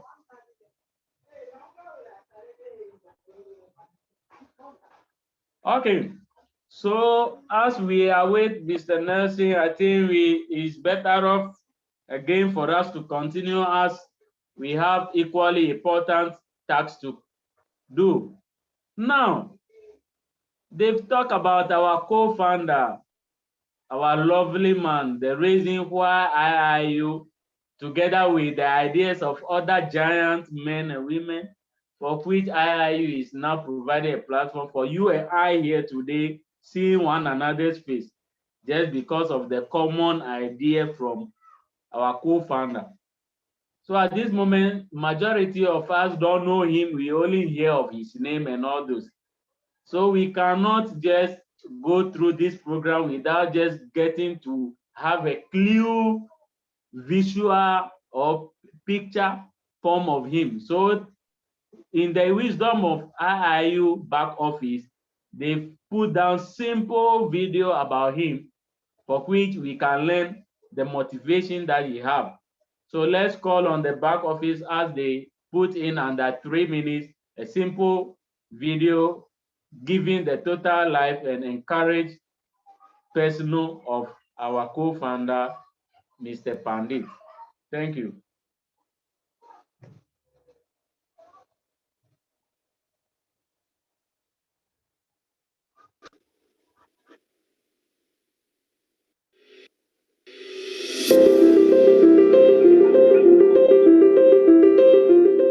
Piyush Pandit was born on 27th July 1987 in Pratapgarh, Uttar Pradesh, in a middle-class family. Piyush Pandit is that name who is recognized by his multiple work genres, an international social activist, award-winning social worker, serial entrepreneur, and founder of SBB Global.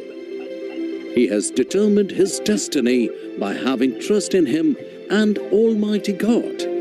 Piyush Pandit is a diligent and passionate social worker committed to serve the humanity.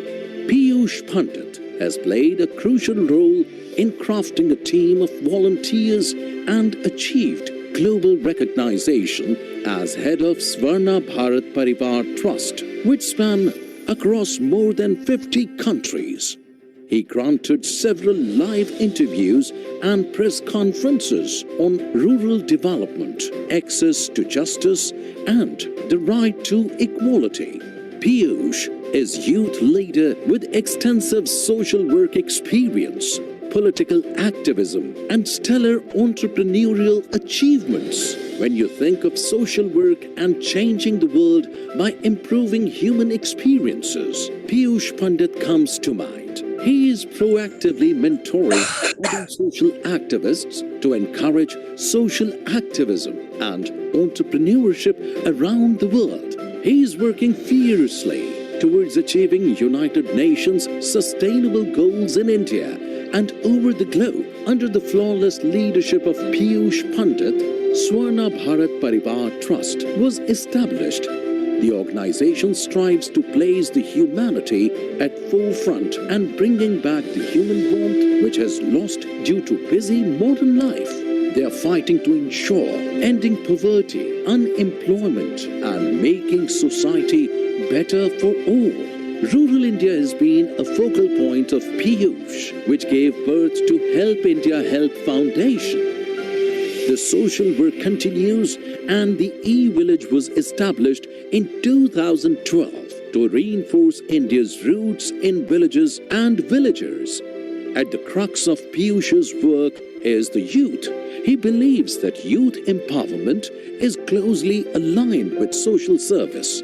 Piyush is the CEO of Piyush Group. The organization covers several industries, including renewable energy, logistics, real estate, and so on. Piyush Pandit has succeeded in scaling the growth of these organizations, and his work has taken them to the multinational level. Piyush is able to form and sustain positive relationship with people. He has received a plethora of awards and recognitions in 2018 with India's Great Leader Award, India Star Book of Records in 2019, GTF World Summit Bangkok 2019, Volunteer Hero, Awadh Samman Samaroh, Blood Donation Award, Environmental Sentinel Award, Yuva Gaurav Samman, and Literature Confluence Award. Piyush Pandit believes in the philosophy of growing together. His slogan is, "Let's grow together and create tomorrow's entrepreneur." He has the vision to create a society that is based on freedom, equality, solidarity, diversity, and fairness.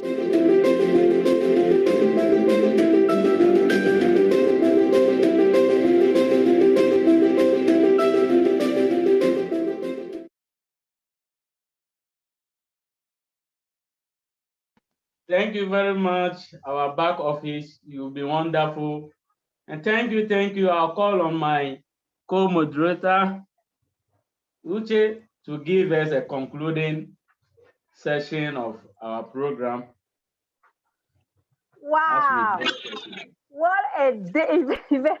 What an event that we are having today is full of, apart from the two speakers that we are unable to join us today because of technical glitches, this is one of the challenges we are having in a new normal. Okay, we are used to it anyway. But then, what has beginning must definitely is going to have an end. Based on that note, it is time to conclude this wonderful event, and indeed, we have witnessed the vast of experiences and wealth, knowledge, and that being shared with us by our distinguished speakers across the African continent. We really appreciate all your ideas, your inspiring words, motivation, and clarion call. We need a collaborative effort to actually make this work. And techniques, ventures about education in the new normal and challenges we are having. So I would like, permit me to call upon our African continent head, the streamer of, in person of Dr. Chaplain. There's so many of them, sir. You are there. Sorry, I don't know how to pronounce your name, but I will try. All I know is that from Dr. Chaplain, General Charles, the continent head of Africa. Please, we would like you to say one or two things. A bit closing remarks. Sir, the IIU stage is all yours now. Thank you very much, Shebu Moderator. You have been doing a nice work, and God will empower you. I thank you, everybody, for the great opportunity. I now have Professor Nada there. Professor Nada, can you please conclude it? Give a vote of time. Oh, just a minute, please. I must close my door. Okay.